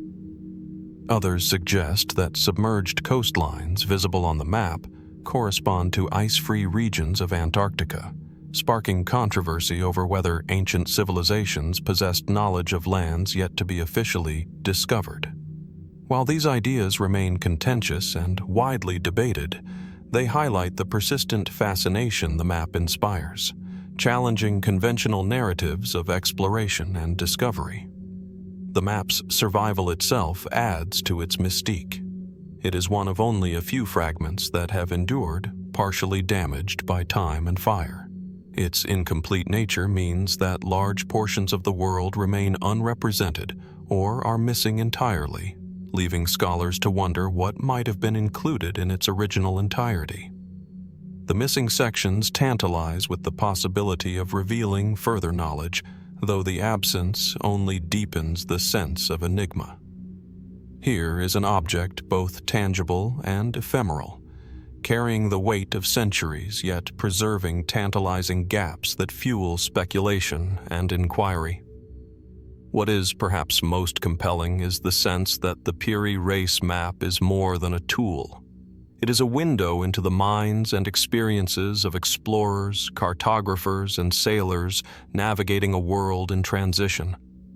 It captures both known coastlines and the unknown edges of the Earth, blending observation, imagination, and inherited knowledge into a single, enduring artifact. In studying it, one cannot help but reflect on the audacity of human curiosity, the meticulous effort of observation, and the persistence of questions that may never be fully answered. Even today, modern analysis continues to raise more questions than answers. Advances in satellite imaging and historical geography allow researchers to test the map against contemporary measurements, yet anomalies remain. Certain landforms and distances resist alignment with any known coastlines, leaving room for doubt, wonder, and continued debate. Was Piri Reis merely an exceptional synthesizer of information, or did his sources contain secrets now lost? And if some aspects of the map reflect knowledge not officially recorded elsewhere, who first charted these lands, and how did that information survive long enough to reach the Ottoman admiral? As one stands before the map, peering at its inked coastlines and cryptic notes, a sense of temporal displacement emerges. The parchment is fragile, centuries old, yet it conveys the presence of a world both known and mysterious. It invites reflection on the limits of human knowledge, the transmission of information across generations, and the persistence of questions that defy easy answers. The Piri race map is at once a triumph of cartographic skill and a puzzle, a silent testament to a past partially illuminated and partially obscured. And so, as the light falls across the delicate parchment, the map seems to whisper its secrets cautiously, revealing fragments while keeping others hidden.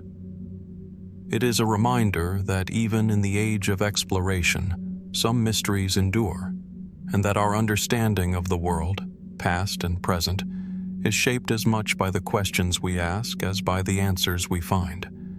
What remains hidden on this map and in the sources that informed it may never be fully known, leaving us to wonder what knowledge our ancestors glimpsed, preserved it, and lost along the shifting currents of history. Deep in the sun-scorched sands of Egypt's Saqqara necropolis, among the tombs, pyramids, and crumbling funerary artifacts of the Old Kingdom, an object rests quietly in the Egyptian Museum in Cairo.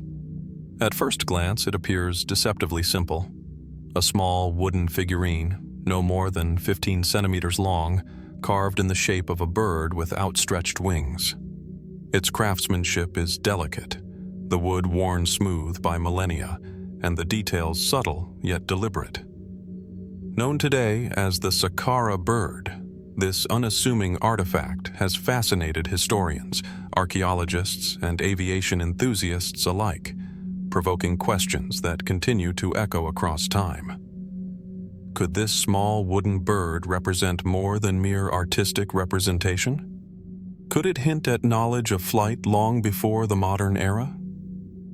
Discovered in 1898 in a burial chamber dating to roughly 200 BCE, the Saqqara bird was initially catalogued as a ritual object, a symbol of the soul, or a votive offering. The bird's design is unlike any known Egyptian deity or ceremonial figurine, with wings tapering backward in a way that seems aerodynamically purposeful. Its tail is flat, the fuselage streamlined, and the wings slightly angled, leading some to wonder if it could actually fly, or at least if it was intended to demonstrate principles of flight.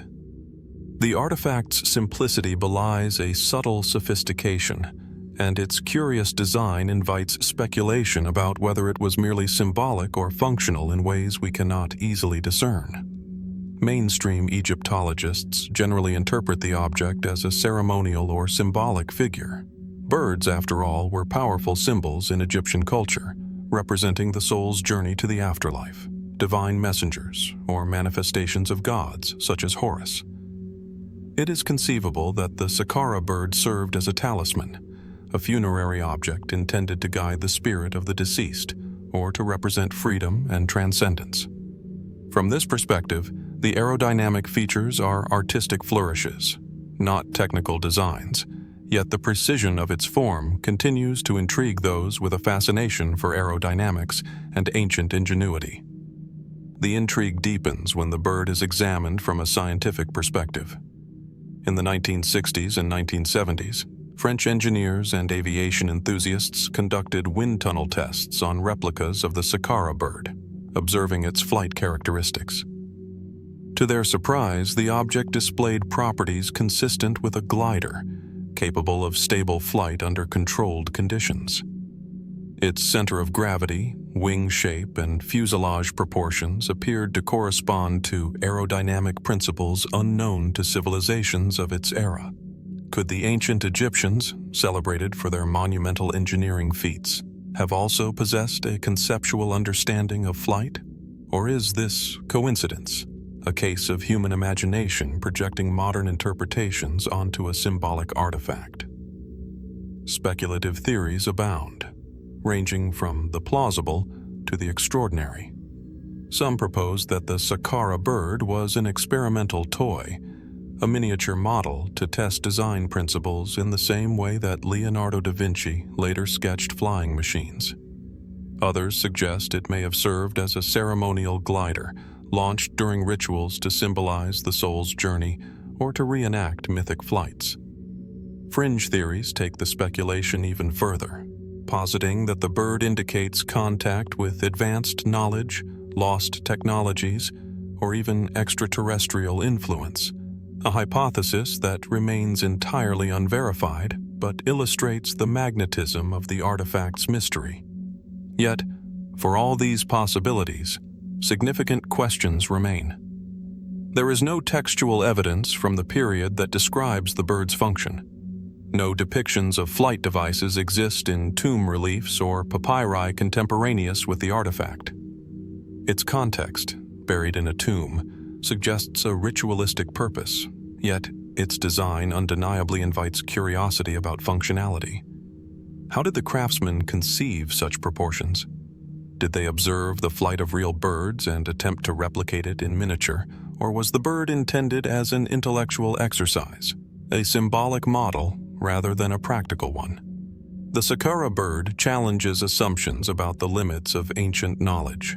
Egypt's architectural and engineering achievements, from the pyramids to the temples along the Nile, demonstrate extraordinary mathematical precision and practical ingenuity.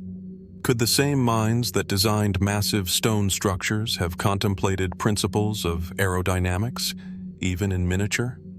Or is the bird's apparent functionality simply the serendipitous result of aesthetic choices that happen to resemble flight-optimized forms?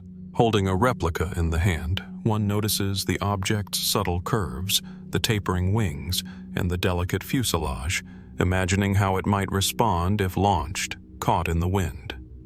There is a tactile intimacy to the experience, a direct connection to a civilization that valued symbolism, craftsmanship, and the natural world. In its quiet way, the Saqqara bird embodies both human creativity and human mystery. It is tangible, yet it refuses to yield its secrets entirely, existing in the liminal space between ritual and experimentation, symbolism and engineering. And so, the Saqqara bird remains suspended in our curiosity, much like the flight it may or may not have ever achieved. It compels us to reflect on the ingenuity of ancient civilizations, the boundaries of human observation, and the ways knowledge may have been expressed in forms now lost or misunderstood.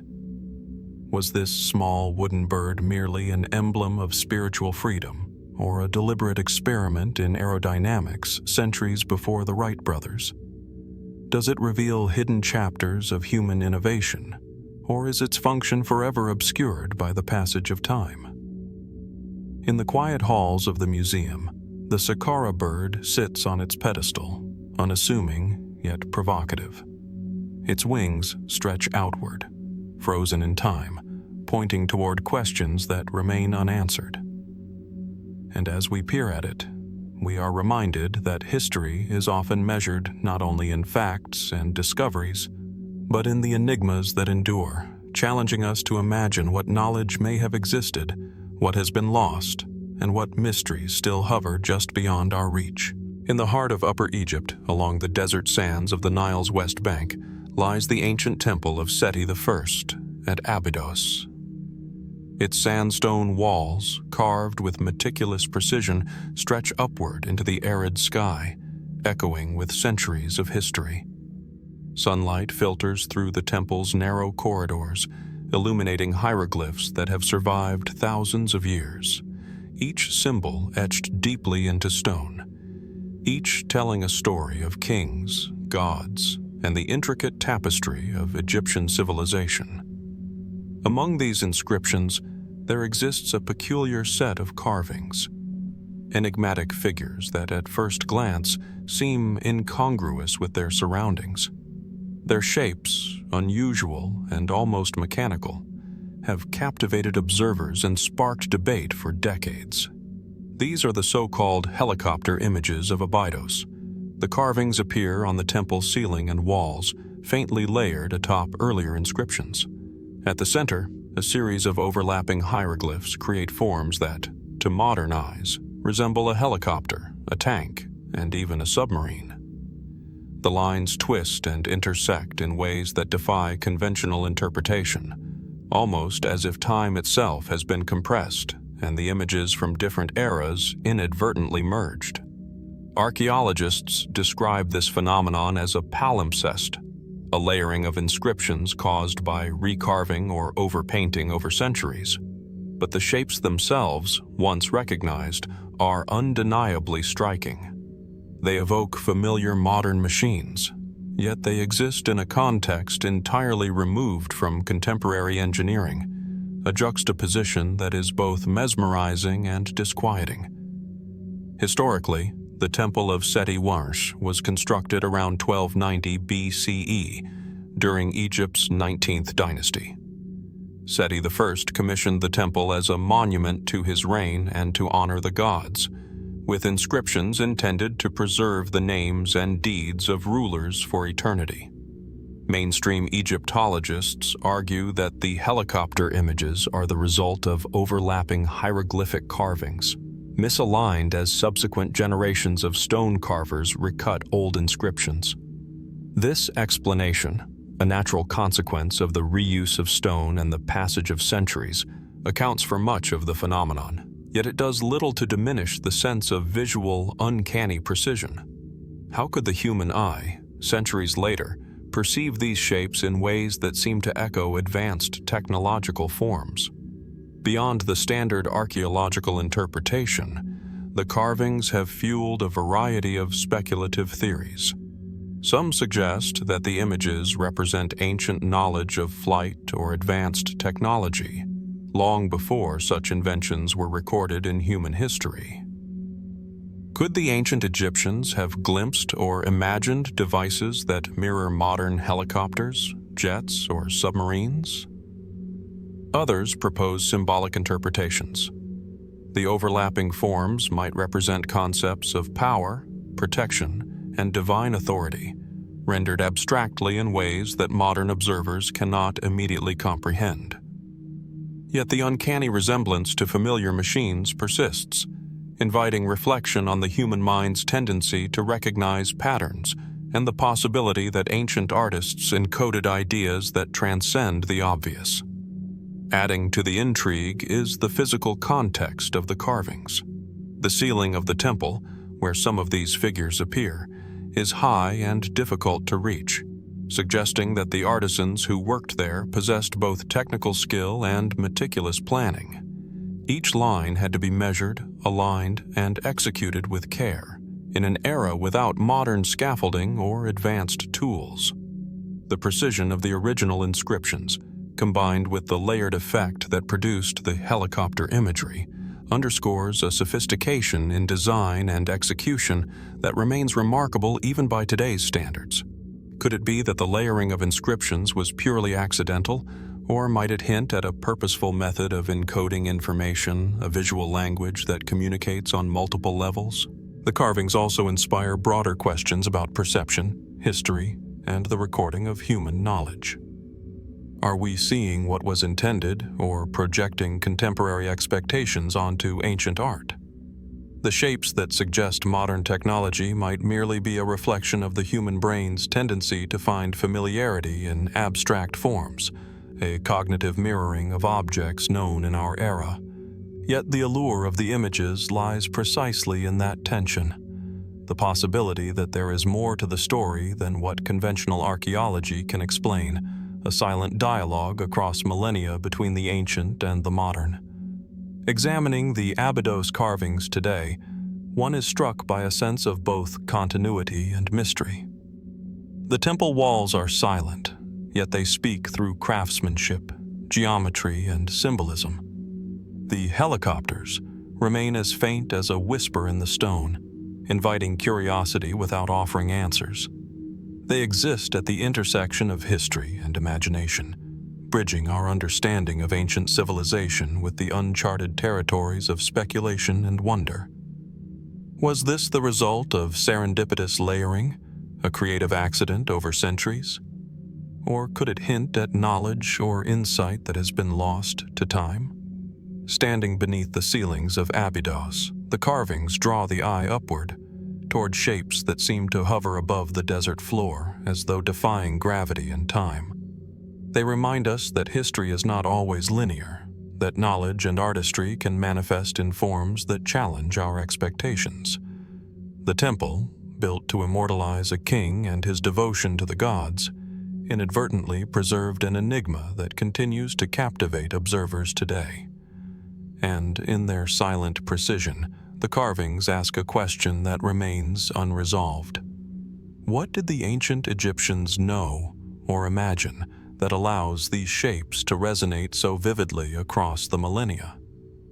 The Abydos carvings are, in the end, both artifact and riddle. They call upon the observer to consider the intersections of skill, imagination, and perception, and to wonder whether some mysteries of human history are meant to endure, inviting us not simply to answer, but to continue looking, questioning, and contemplating what may still lie hidden within the stone walls of time. Deep in the remote canyons of the lower Pecos region of Texas, where limestone cliffs rise sharply from arid washes and the wind carries the whispers of centuries past, there exists a hidden gallery of rock art that continues to fascinate and perplex. Among these ancient images, painted with mineral pigments on limestone walls, one mural stands out for its complexity, scale, and enigmatic symbolism: the White Shaman mural. Its figures, swirling motifs, and anthropomorphic forms stretch across the rock face, an intricate tapestry created by hands long vanished. The mural's presence, in such a secluded and unforgiving landscape, immediately evokes questions. Who created it? Why? And what was the meaning behind these striking images? The White Shaman mural, named for its central figure, a ghostly humanoid adorned with ritualistic symbols and flowing lines, dates back over 4,000 years, though exact dating remains difficult.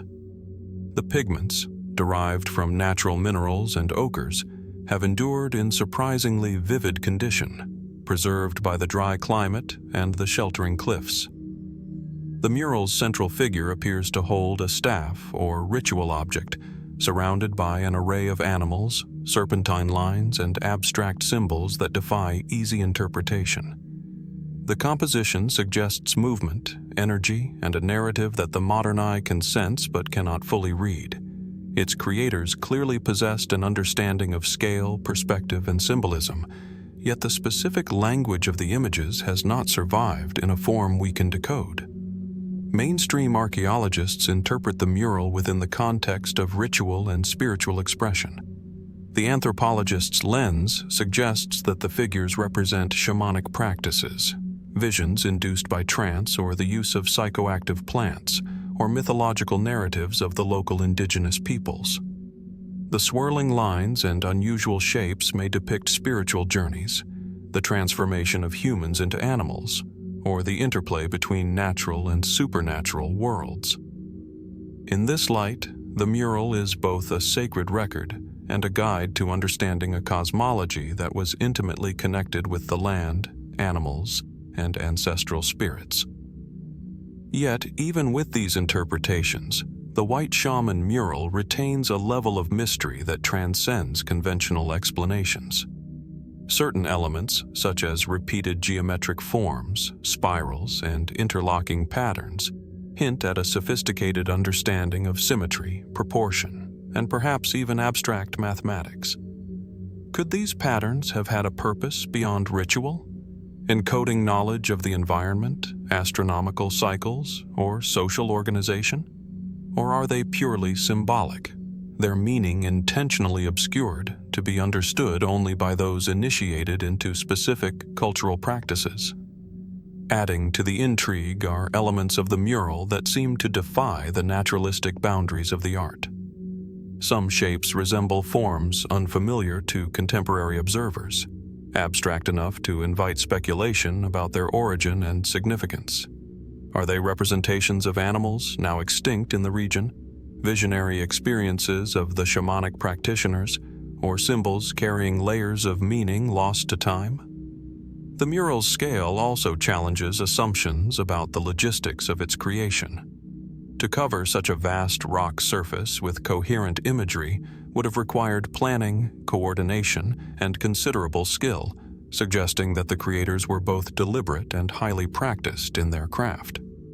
The White Shaman mural also inspires speculative theories that blend archaeology with imagination.